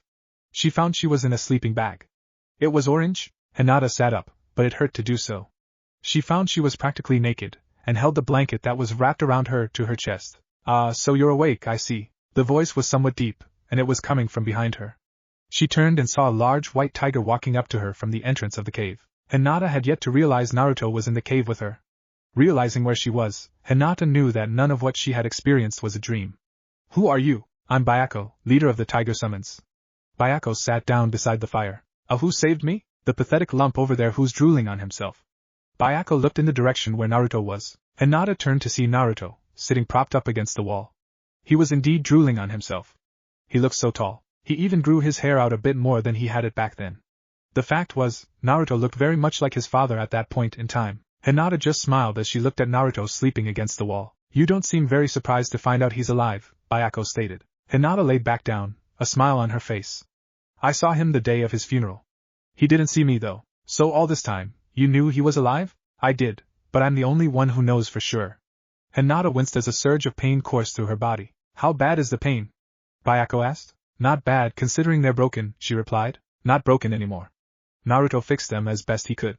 However, I'm sure he wasn't able to fully heal them. He was never quite that good at the healing. Was also the one that took off all of your clothes. Hinata's face went beet red. Naruto-kun saw me naked? That thought was being played repeatedly inside her head. Don't worry. That boy is odd, and took great care not to look at you while he was trying to take off your wet clothes. Although I'm sure he got an eyeful at one point or another. Bayako was thoroughly enjoying Hinata's reaction. Hinata's blush was in full bloom. Are my clothes dry yet? Well, it's been several hours since they were hung up to dry. They probably are. However, I would probably ask Naruto later on for one of his spare coats. I'm sure he has one. Oh, and don't worry about Naruto waking. He's a very sound sleeper, as you can tell by the drool. Bayako loved to poke fun at Naruto whenever possible. Hinata sat up in the sleeping bag. She then stood up with the blankets still covering her body. She grabbed her clothes and let the blanket fall to the floor. Hinata wasn't exactly comfortable, but she couldn't keep the blanket on her and put her clothes on at the same time. Bayako wasn't trying to look at Hinata, but he couldn't exactly help it. For a human, she was beautiful. Her skin was perfect. No scars, nothing. How's Naruto-kun been?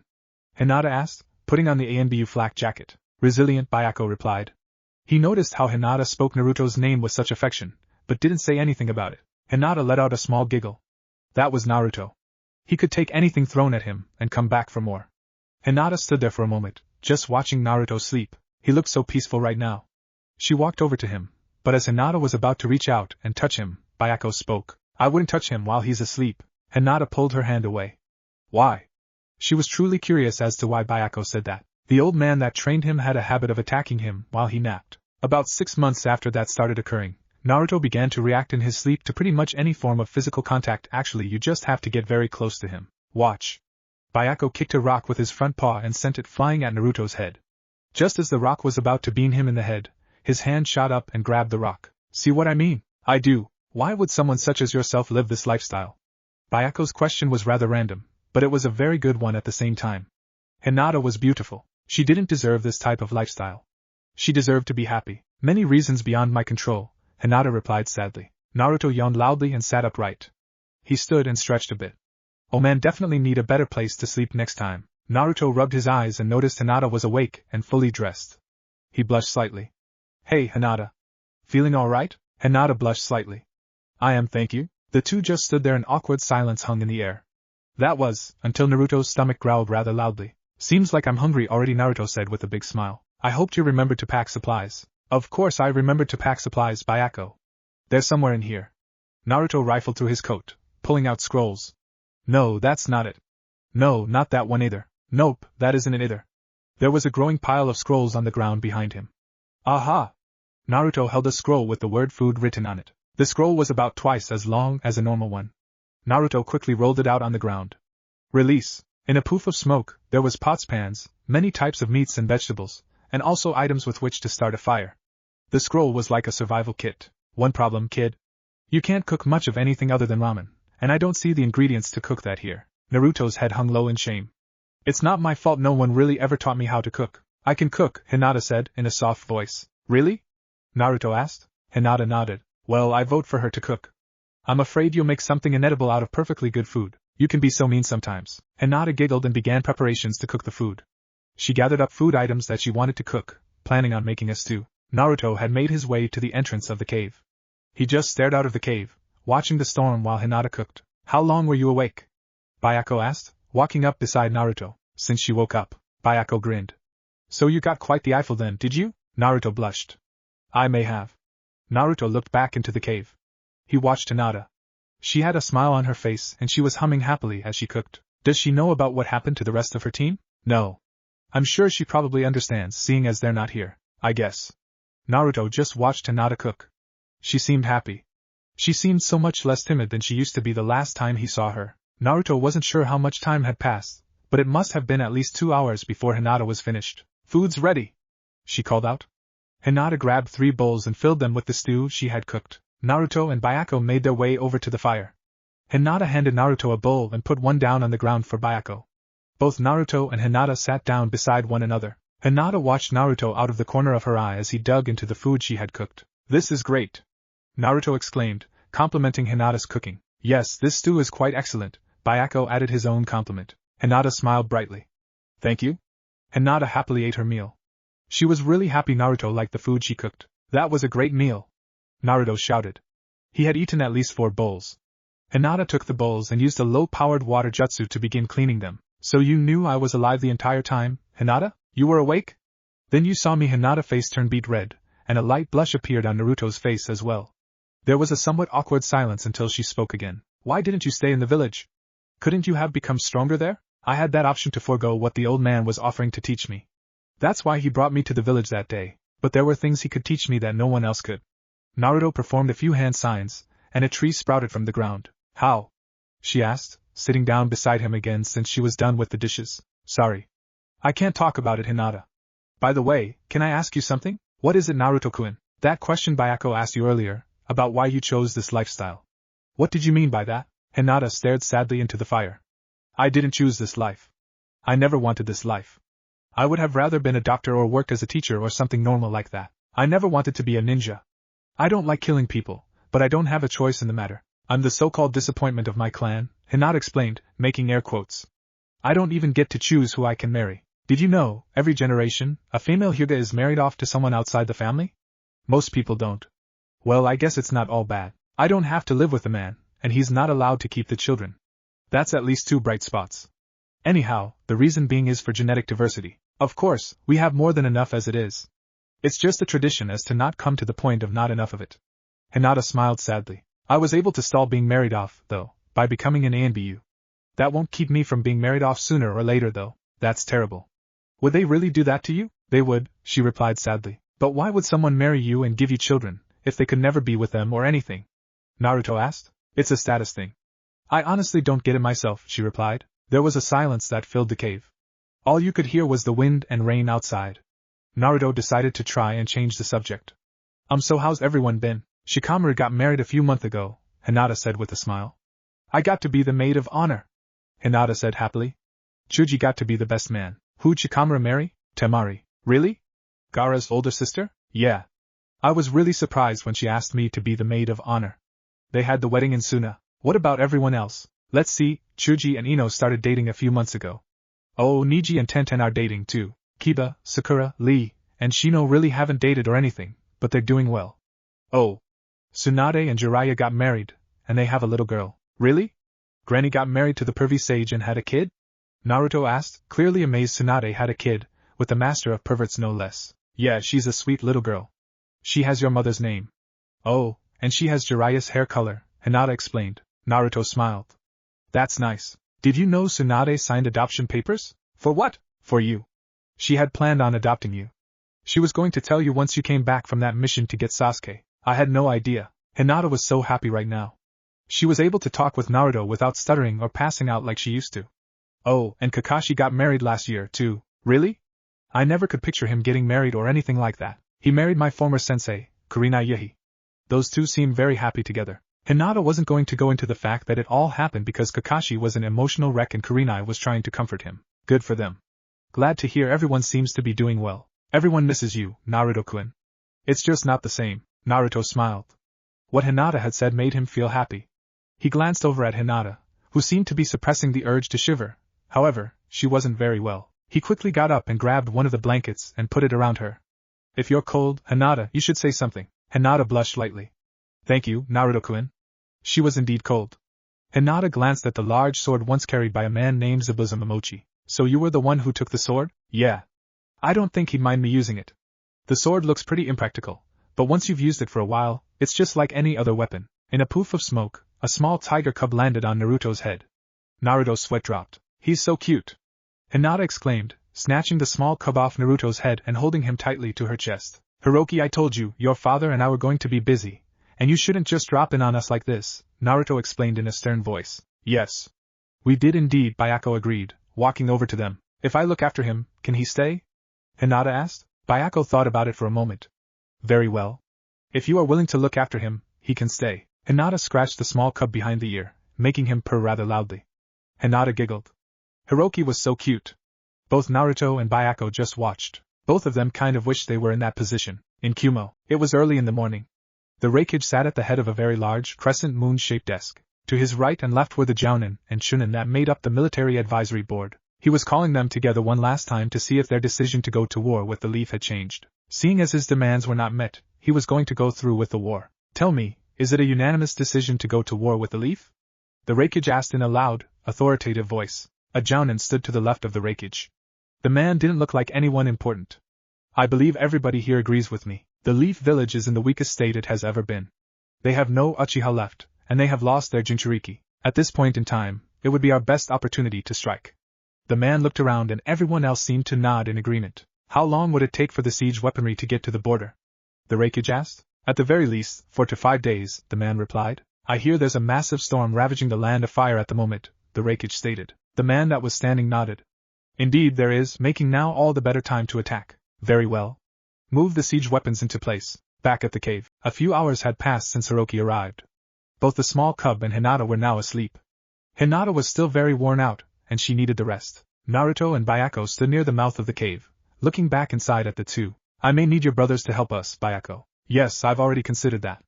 I'll be leaving you soon to go prepare for what may occur. Bayako looked at his son, who seemed to be sleeping soundly with Hinata. I'll be leaving my son with you for now. I'd like to also find out why he comes here so often. Well, if I had to guess, I'd say his siblings are picking on him. Bayako sighed. Yes, I suppose that is a probable reason as to why.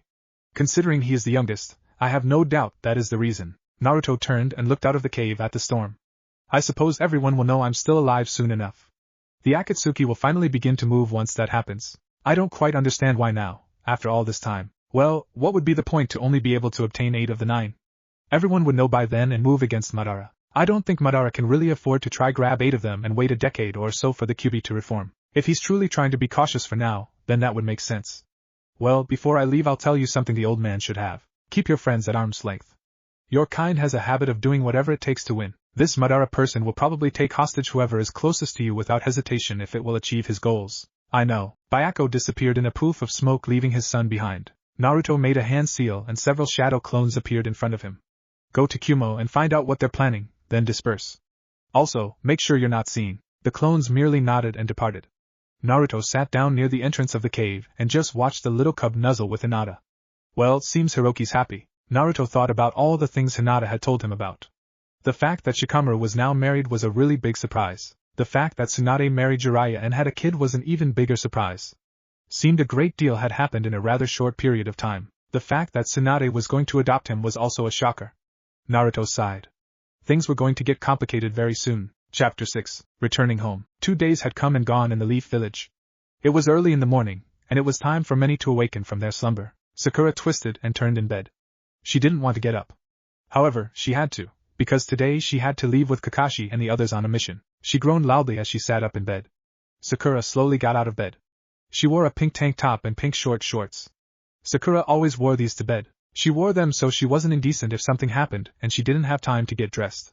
Over the years, Sakura had grown her hair back out. She didn't know why herself, she just grew it till it touched midway down her back. Sakura looked to the side. There were a few pictures on her dresser. Sakura let out a long drawn-out sigh. She had no idea why she left a constant reminder of her former teammates near her bed in the form of a few different pictures. Perhaps she did as some form of punishment for the past she would most likely never be able to make up for. Sakura was drawn out of her thoughts when there was a knock on the door. Sakura yawned and walked over to the door. She opened the door to find Ino standing there, all bright and cheery. Oh, it's just you, Ino. Sakura walked into the kitchen to get something to eat. What do you want this early in the morning? Sakura asked rather coldly. Just to bother you, forehead. I see. Sakura came out of the kitchen and headed into her room to change. Geez, Sakura, stop being so cold all the time. You're almost as bad as Hinata is these days when it comes to missions that take her away from the village for weeks on end. Just leave me alone, Ino. I don't need another lecture from you, Sakura said from the bathroom. I'll let you off just this one time, billboard brow. I'm sure Chuji is waiting outside the door for me. Sakura didn't reply. She just stood in the bathroom for a good 30 minutes before coming out. She was fully dressed now. She slowly walked over to the pictures and picked up the one of when she, Sasuke, and Naruto had become Team 7. Sakura let out a long drawn-out sigh. I wish both of you were still here. Sakura's voice trailed off as she just stared at the picture. There were so many things Sakura wanted to apologize to Naruto for. At the cave, Naruto stood at the mouth of the cave. His clones had gone to Kumo and dispersed after retrieving the info Naruto required. He had learned Kumo had already sent its forces to the border. Naruto had also learned that Yujito had made it back to Kumo and informed the Raikage of what had happened. However, His decision to attack the land of fire had remained unchanged. Naruto-kun! Breakfast is ready! Hinata called out. Naruto turned around. Coming, he replied. Naruto had told Hinata she could go back home, but she had declined. Naruto didn't ask why she wanted to stay, but he didn't care either. He was just grateful for the company. Naruto sat down beside Hinata and took the bowl she held in front of him. For the past 2 days, both Naruto and Hinata had just talked about what had happened while Naruto was gone. Well, more so than they had the first day, anyhow. They had also discussed what was going to happen in the next few days. Naruto looked at Hiroki, who sat next to Hinata, eating some of the food she had cooked. Hinata and Hiroki got along very well. You know Sakura's probably going to hit you, Naruto-kun. Naruto smiled as he put down his ball. Yeah, probably. Naruto stood up. I'm going to check a few things out. I'll be back in a few hours at most. Hinata smiled at him. All right. Naruto secured his sword to his back and left. About a minute later, a pure white tiger with deep purple eyes walked into the cave. Mommy? Hiroki asked, curious as to why his mother was here. You're his mom? Hinata asked. Yes. My name is Rei, and I've come to collect my son. Hiroki walked over and nuzzled with his mother. You should really stop running away when your brothers pick on you. Hiroki only looked down in shame. Now return home. Your brothers have been dealt with by your father and uncles. All right, Hiroki replied, disappearing in a cloud of smoke. One of these days, Hiroki really needs to grow up a little. Rei walked over and sat down next to Hinata. I was pretty apprehensive when I heard my mate had left one of my sons with a human woman I'd never met. However, once he told me more about you I wasn't so worried. He also told me the way you look at young Naruto. Also, thank you for taking care of him for the past few days. Hinata blushed. I have no idea what you're talking about, but you're welcome. Don't deny it. The blush on your face betrays your words. I guess I like him a little, Hinata replied awkwardly. May I ask a question? What about? The tigress asked. Why would Hiroki's siblings pick on him? Hiroki is the youngest, smallest, and weakest of his siblings. You could call him the runt of the litter. However, that's not the reason they pick on him. You see, his father favors him the most, and that's why they hate him. I actually didn't know that Hiroki was leaving home so often because of his siblings. Of course, once my mate got home, he told them all bluntly what would happen if they didn't stop. I suppose that's why my mate had taken such a liking to Naruto. The two are so alike in many ways. I see. Will Hiroki be able to drop in from time to time? I'm sure he will, regardless of what I say. Rei stood up. I'll leave with this bit of advice. Don't wait too long to tell him. Naruto is a good man, and won't be on the market for very long once he returns to your village. I know. He really is special. Good to know. Thank you again for looking after my son. Rei disappeared in a cloud of smoke. With Naruto, Naruto stood on the Hokage monument. He was covered in a cloak with a hood. He had also gotten a new mask. When he left the cave, he had gotten an urge to see how much the village had changed since he left. Naruto quickly found out from looking at the village that nothing had really changed, save Tsunade's face on the Hokage monument. Naruto pushed chakra into his eyes. He did this in order to see like one would when using binoculars.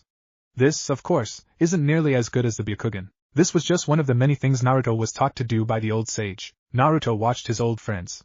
It seemed they were all heading towards the front gate. They must have been heading out on another mission. His other friends, like Hinata, looked so much older. Seems Sakura grew her hair back out. Niji still looks like a girl, although Tenten doesn't seem to mind. Naruto just observed his friends. They all seemed well. He noticed Shikamaru seemed as lazy as always. He was happy to see Chuji and Ino holding hands as they walked down the street. Kiba and Shino chatted as they walked down another street towards the same place as the others. His eyes fell on Kakashi and Kurenai. He had never seen Kakashi actually happy like that. Why do we have to leave so soon? I really wanted to stay home for a while this time around. We've already had to do this once in our lifetimes, my Koishi, Kakashi said, putting his arm around his wife. Yeah, and it sucked then too, she replied, rather annoyed. Kakashi smiled. I suppose it did. Kakashi's arm went from his wife's shoulder to her ass. Kakashi, now is not the time for that. Oh, come on. No one's around. Remove your hand or you won't be getting any for at least a month. Kakashi instantly removed his hand from his wife's backside. Kakashi, you're a pervert. Kurenai gave her husband a kiss on the cheek. But you're my pervert, she whispered in his ear. Kurenai wrapped her arms around his and put her head on his shoulder. If you behave, maybe we can have some alone time at the fortress. Kakashi saw a man wearing green spandex come running up to them. Kami, not Guy this early in the morning, Kurenai giggled. Guy stopped right in front of Kakashi and Kurenai. Kakashi, my eternal rival, and his beautiful wife. Are you all prepared to leave? Guy almost yelled. He seemed very excited, as always, to do anything, even leave on another mission. Kurenai smiled at the always overly excited man. Good morning, Guy. Let's get to the front gate before you start getting louder, Guy, came another voice from behind them. They all turned to see Asuma walking up to them. They all exchanged a quick greeting before moving on to the front gate of the village. They arrived at the front gate to see everyone was waiting around. The group exchanged small talk. They always did before they decided to leave on any mission. During the small talk, Kakashi noticed a figure clad in black standing on the Hokage monument. Normal ninja from this distance wouldn't notice such a thing, but Kakashi was no ordinary ninja. Kakashi looked at Guy, and moved his eye towards the monument, telling him something was wrong. Guy only nodded in return. Kakashi may normally be annoyed with Guy's antics, but they were great partners when it came to battles, as they didn't need words to convey anything. If you all will excuse me, I need to get something before we leave. Kakashi shined away. Everyone thought it was a bit odd, as Kakashi was never one to forget anything. Kakashi appeared 5 feet behind the figure clad in all black. He saw Zabuza Momochi's sword secured to the figure's back. Who are you, what are you doing here, and why do you have that sword? Kakashi demanded. Naruto didn't turn around. Who am I? Well, you'll find that out soon enough, just not today. I just came here for my own personal reasons, that's all. Also, I like this sword, so I thought I'd use it. I should be going now. Before I leave though, I'll give you a bit of information. Kumo is on their way with siege weapons and whatnot, if you don't already know. They will arrive at the border in about 2 days. I realize in the ninja world, information given like this is taken with a grain of salt, but I thought I should say it anyway. See you around, Kakashi Hatake? Naruto just disappeared in a puff of smoke. A shadow clone. I suppose I'll inform the Hokage before I head back to the front gate. Kakashi shined away to inform the Hokage before his departure from the village. Even though what that man said was true, one wouldn't just say something like that for no reason. Not to mention Kakashi was already expecting something like that to happen soon. Kakashi arrived back at the front gate about 20 minutes after he had left. He had visited the Hokage's office and informed her of what had just happened. Tsunade had told Kakashi to still take his battle group out to the fortress as planned, but he was not to tell any of them what had just happened. You ready now, Kakashi? Guy asked. Yeah, let's head out. We should make it to the fortress by nightfall. With Hinata. Hinata sat outside the cave, humming a tune as she looked at a flower that she had found beside her. For some reason, she was thinking of the first time she had left home. Flashback. Hinata sat in front of the Hyuga Council. She was once again being told what she could do and what she couldn't do. She was getting fed up with these old fogies. This is ridiculous. How can the heiress to the Hyuga clan be allowed to enter the ANBU? One of the elders yelled. I agree. She'll be 16 shortly, and by clan tradition she will be married off to someone of high standing outside of the clan, one of the younger ones stated. Yes. That is the tradition of the firstborn of the head family, said another. Hinata sighed. She'd had enough of this, and was done listening to them. She stood up and began to walk towards the door. Hayashi said nothing as he watched. The elders, however, were infuriated. What do you think you're doing? One of them yelled, getting up from where he sat. He placed a hand on Hinata's shoulder just as she reached the door. Hinata didn't say anything. She merely made a quick jab into the man's gut with her elbow, then spun around, thrusting her hand into his chest, sending him flying across the room. I'm done, she stated calmly. I'm done with this place, and I'm done with you people who claim to be my family. I revoke my rights as heiress. I may not be able to rid myself of all of the clan's traditions, but I will not live in this compound any longer. I'll be moved out of this place before sunset today. Hinata slid the door open, walked through, and slammed the door back with such force that the frame cracked. Oddly enough, through all that, Hinata had never raised her voice. Hinata stormed off to her room. She quickly started to pack things she wanted. As she was packing, there was a knock at her door. Come in, she said. The door opened and Niji walked in. Oh, Niji, I wasn't expecting you. Well, for one, I'm here to help pack your things. My father's orders? Niji shook his head. No. I just met with your father, yes? However, that's not one of the things he asked me to do. I see, Hinata said as she started to pack her clothes in one of her bags. Hayashi has asked me to tell you that you're free to leave and that your request to revoke your rights as heiress has been accepted. However, you are still a part of this clan, and some of the duties must still be performed. In 1 year, you will be wed to someone of your own choosing, or of your father's. As the elders said, the normal age is 16. However, I believe Hayashi is using your acceptance into the ANBU as way to give you more time.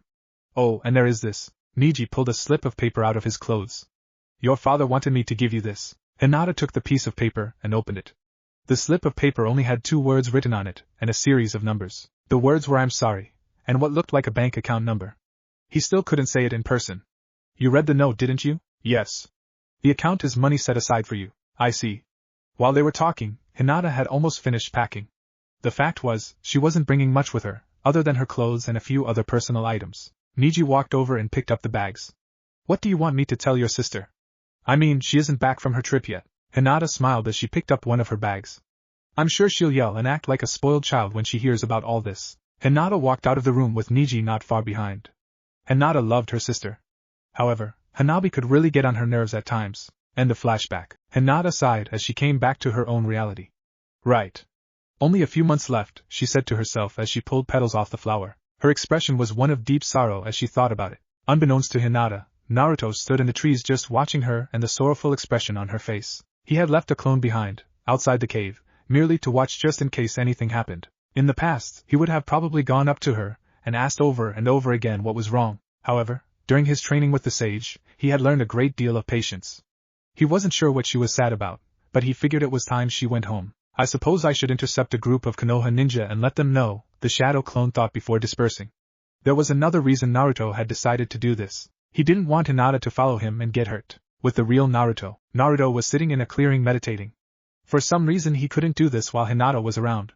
She was just too distracting. The Kyuubi chuckled to himself. You find that female attractive? I'll enjoy killing her the most when I finally get out of this wretched place, the fox said darkly. The Kyuubi was very sure that he would be able to make Naruto remove the seal from his prison. Never going to happen, Naruto replied calmly. You'll be with me till the day I die. I'll even find a way to take you with me in death as well. Naruto talked calmly to the fox, completely unaffected by the fox's presence. Over the years Naruto had to deal the Kyuubi many times and because of that he was not afraid of or influenced by the fox. The Kyuubi let out a thunderous laugh. Ha! The sage may have trained you but even he doesn't know how to do something like that. I will have my day in the sun once again, boy. And on that day, I will kill everyone you hold dear. The Kyuubi's voice died down as he moved back away from the bars, his massive glowing murderous eyes watching everything inside and outside of Naruto's body. As creepy and evil as always, Naruto muttered under his breath.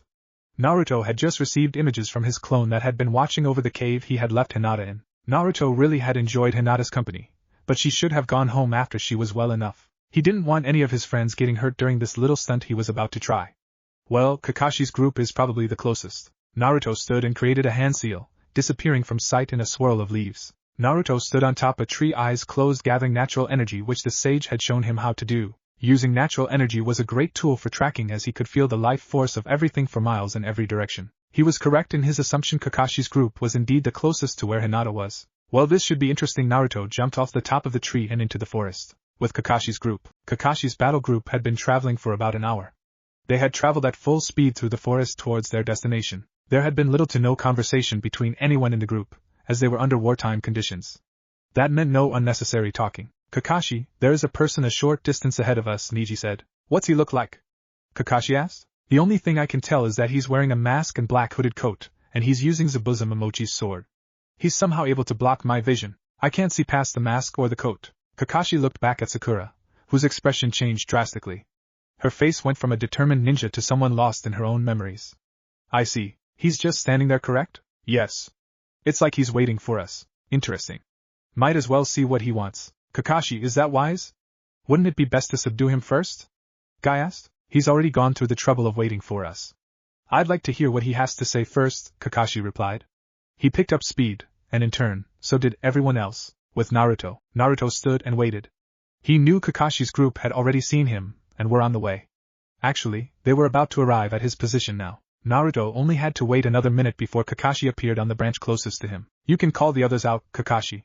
I know they're there. Well, I didn't think that would work anyhow, Kakashi replied, waving his hand and telling the others to come out. Naruto's old friends appeared all around him. He smirked under his mask. Naruto was enjoying the fact that no one knew who he was right now. I suppose I'll get straight to the point then. I ran into a young Hyuga girl the other day who was in a bit of trouble. Naruto noticed the expressions on everyone's faces change. What did you do to Hinata?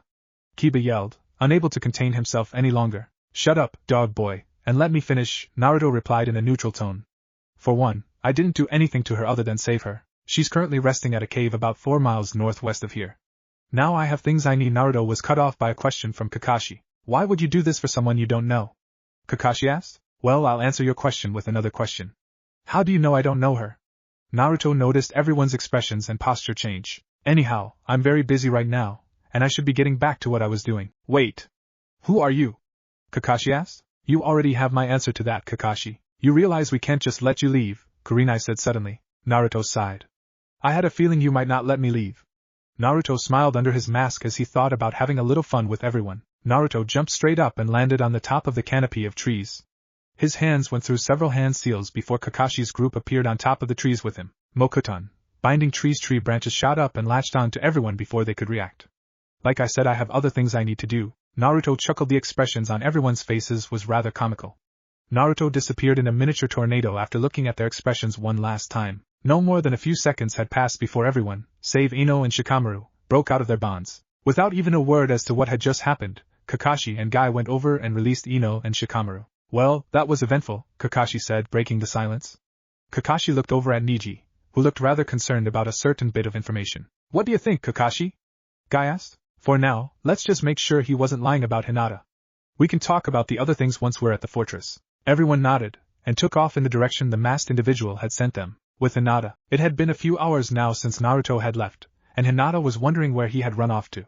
He had said a few hours, and that had already come and gone. She suddenly heard a footsteps coming from the entrance off the cave. Welcome back, Naruhina? Hinata had caught herself before finishing Naruto's name. What are you doing here? Niji had caught what Hinata was saying before she said his name. However, he decided it was best not to say anything right now. That's the very question I wanted to ask you. Naruto stood a good distance from the cave, watching. Well, now I don't have to worry about her following me and getting hurt. Naruto didn't think Hinata was weak, it's just that if she got hurt because of what he was about to do, he couldn't forgive himself. In a cloud of smoke, Bayako appeared. He looked in the direction Naruto was looking. Sending Hinata home, are we? Naruto didn't answer him. I wonder, would you do that to your other friends, or just her? Naruto still didn't answer. Well, I suppose that's what happens when you spend most of 2 days with someone of the opposite sex, Bayako thought. He had to admit, Hinata was very attractive for a human female, not to mention a very kind one as well. Bayako also had to admit Hinata would balance out Naruto very well if they ever got together. And I thought I could be annoying, Naruto finally replied. It's only annoying to you because I speak the truth. You just don't want to admit it, Naruto grumbled. Bayako was almost always right, and in this case, he was. Over the past 2 days that he had spent with Hinata, he had really come to like her. He would have probably come to this little realization years ago if he had bothered to talk with her a little more. Not to mention she didn't hit him for saying something stupid, she laughed instead. Can we just talk about something else? Fine. I don't even know why I give you advice. It's not like you ever listen to it, anyway. Bayako noticed the group was leaving the cave. Well, at least my mate likes her. Really? She hates humans. I mean, when she saw me with Hiroki on my head for the first time, she tried to bite my head off. Yeah, that was amusing. Bayako sounded truly amused as he remembered that little event. You're such a jackass sometimes.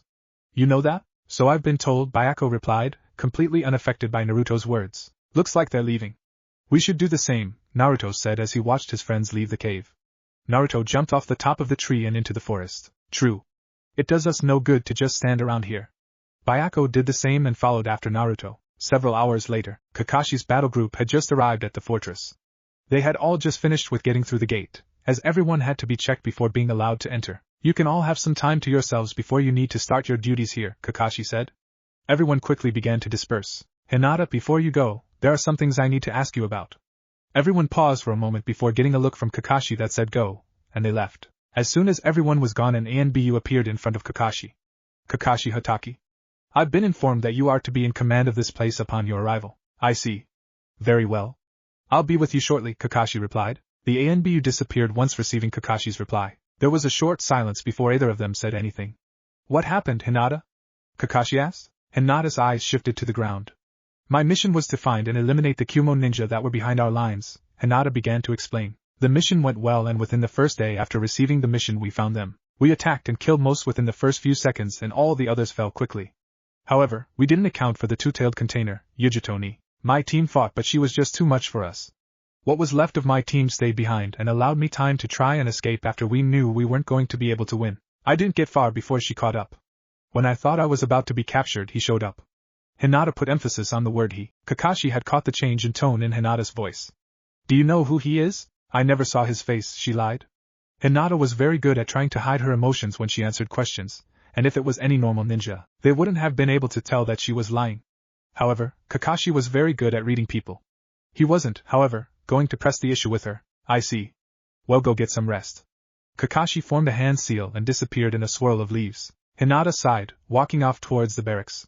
About 10 minutes later, she found herself sitting on top of the barracks, her hands wrapped around her knees, just staring off into the setting sun. She felt a presence behind her. Need something, Niji and I? She asked, not turning around to address him. It was Naruto, wasn't it? He asked. I guess I let it slip back in the cave, didn't I? She asked. You did, he replied. You don't sound surprised that he's alive. Well, we only found a headband.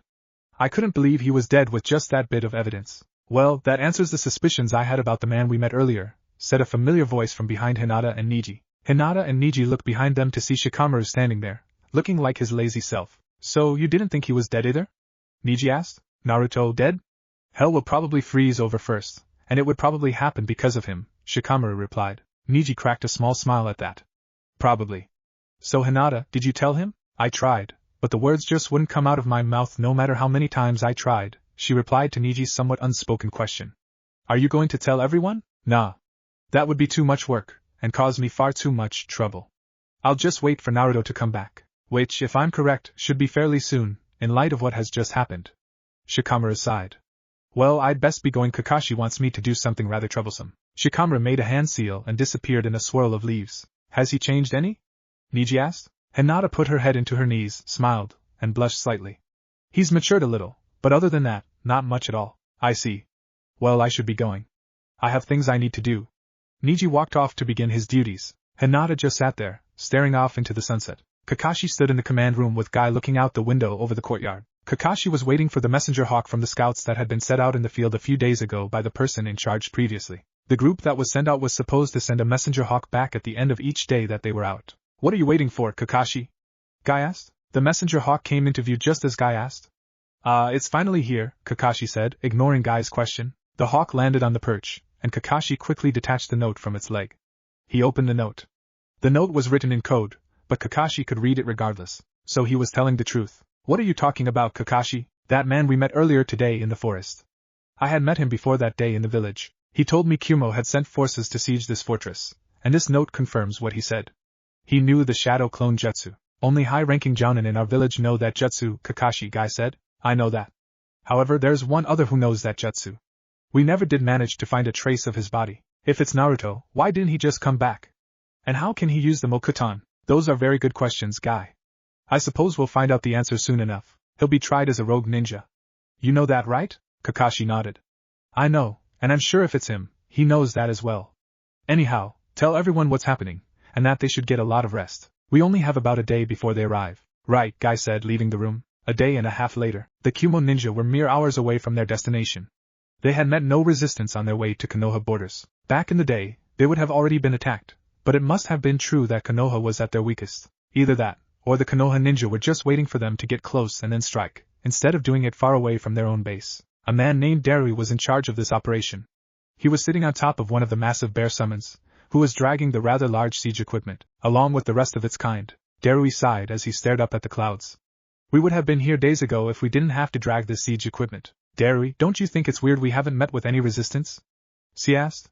C was Darui's partner most of the time, but in this case, he was his second in command. Yeah, I've been thinking about that. I'm sure they're setting or have already set up traps up ahead.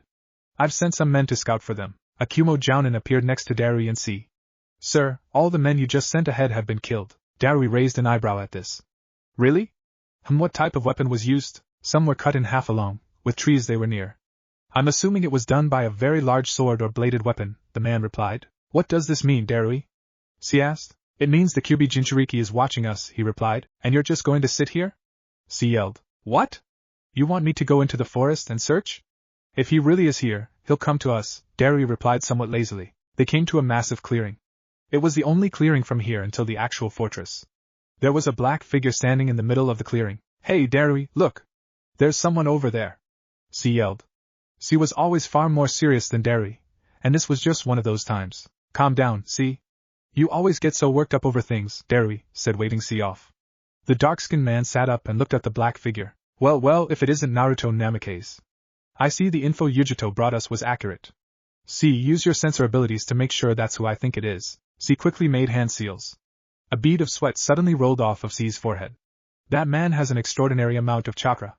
I don't even think B has that much. Well, that confirms who he is, I suppose. Darui stood up. Prepared to engage the target. He shouted to everyone. Darui formed hand seals and disappeared. Naruto looked up at the massive bear summons that were pulling the equally as massive siege equipment. Well, this should be interesting. Naruto's eyes narrowed. He quickly pulled out his sword and blocked a blow from Darui. You must be Naruto Namikaze, am I right? Darui asked as their swords were still intertwined. Name's Darui. Congratulations, you got it on the first try. Well, I guess I don't need this anymore then. Naruto removed the mask from his face with his free hand, and tossed it to the side. I'd like you to meet some friends of mine.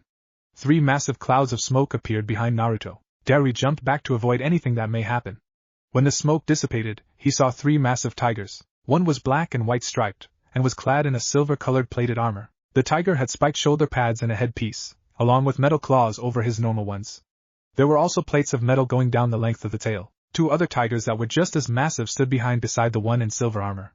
One was all black, from what Darui could tell, while the other was a dark gray color. The 2 were clad in similar armor. Go make some noise, guys, Naruto said in a neutral tone. I thought I'd never get any action. The black one yelled and charged the largest bear summon. Bayako and his other brother merely sighed, and joined their overzealous sibling. Hundreds of shadow clones came out of the forest, and joined the tiger summons. Well, it seems you were prepared for this, Darui said, calmly readying his weapon. I try, Naruto replied, doing the same. Hinata sat on top of the fortress, her Byakugan activated. She was scanning the area for Kumo ninja. That was her job right now, seeing as all the Hyuga were taking shifts. Where are you, Naruto? She mumbled. That's when she saw something at the very edge of her vision. It was 3 massive clouds of smoke. She saw 3 massive tigers as the smoke began to clear. Naruto! Hinata jumped over the wall and sped off into the forest. Neji was, of course, not resting like he was supposed to, and instead, watching Hinata. When he saw her jump over the wall and rush into the forest, his eyes widened. He jumped down to the ground where Kakashi was in a meeting. Kakashi, Hinata just took off, Neji said as he burst through the doors. What?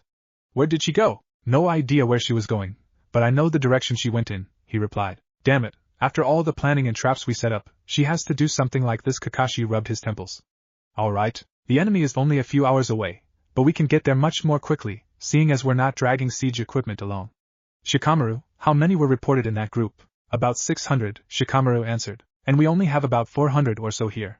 Alright, I'll take half the garrison with me. Hinata already has a head start, and she's pretty quick these days. Guy, you're in charge while I'm gone. Leave it to me.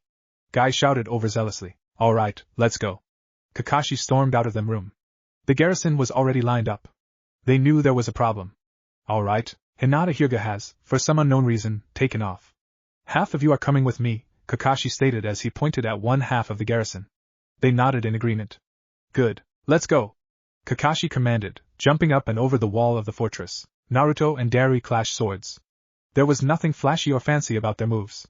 They merely clashed their swords, trying to gauge one another. They parried and dodged each other's moves while using their elements within their blades, making for a rather interesting show when the blades clashed, as sparks flew in all directions. Your clones and summons are creating quite a little war with my men. I'm interested in finding out how you summoned those tigers without hand seals, Darui stated as he did a downward swing with his sword. Naruto batted the cleaver to the side with his own weapon.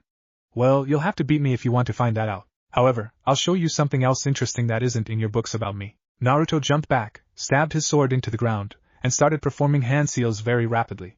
This is something I made myself, and I'm quite proud of it. Mokutan, great upheaval! Naruto exclaimed, smashing his hands into the ground.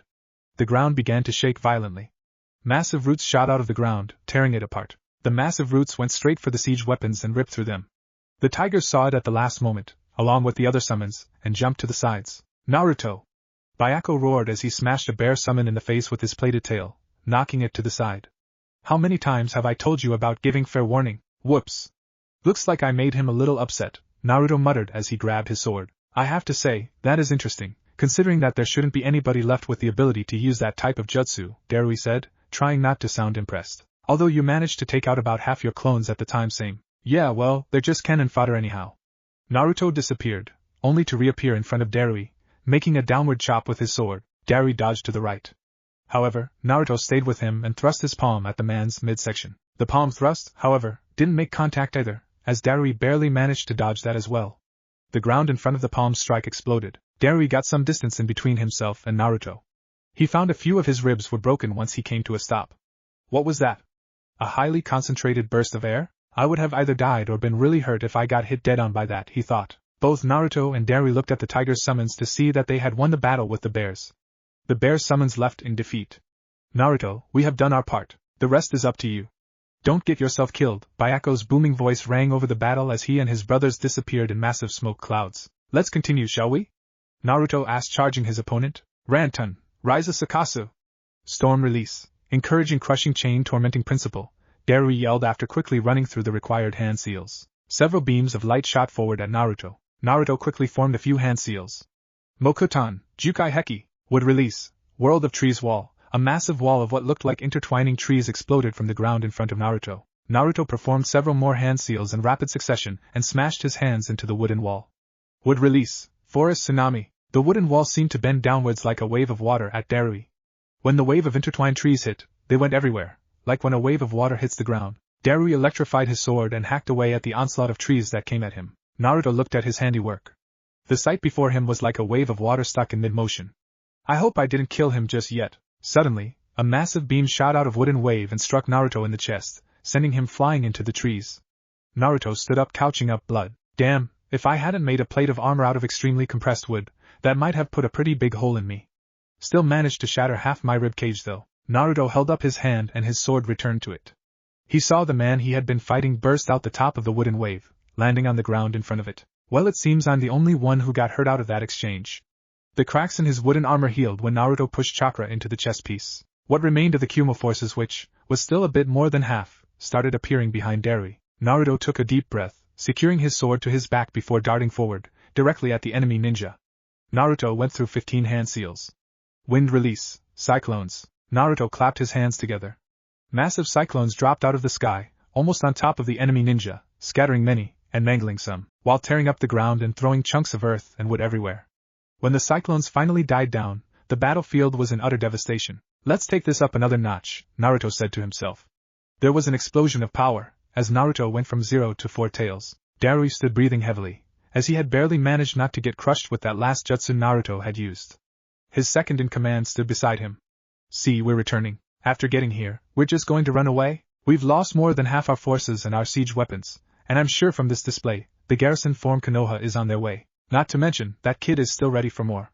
Sound the retreat, Darui explained. Naruto dropped the Kyuubi's power once he saw they were retreating.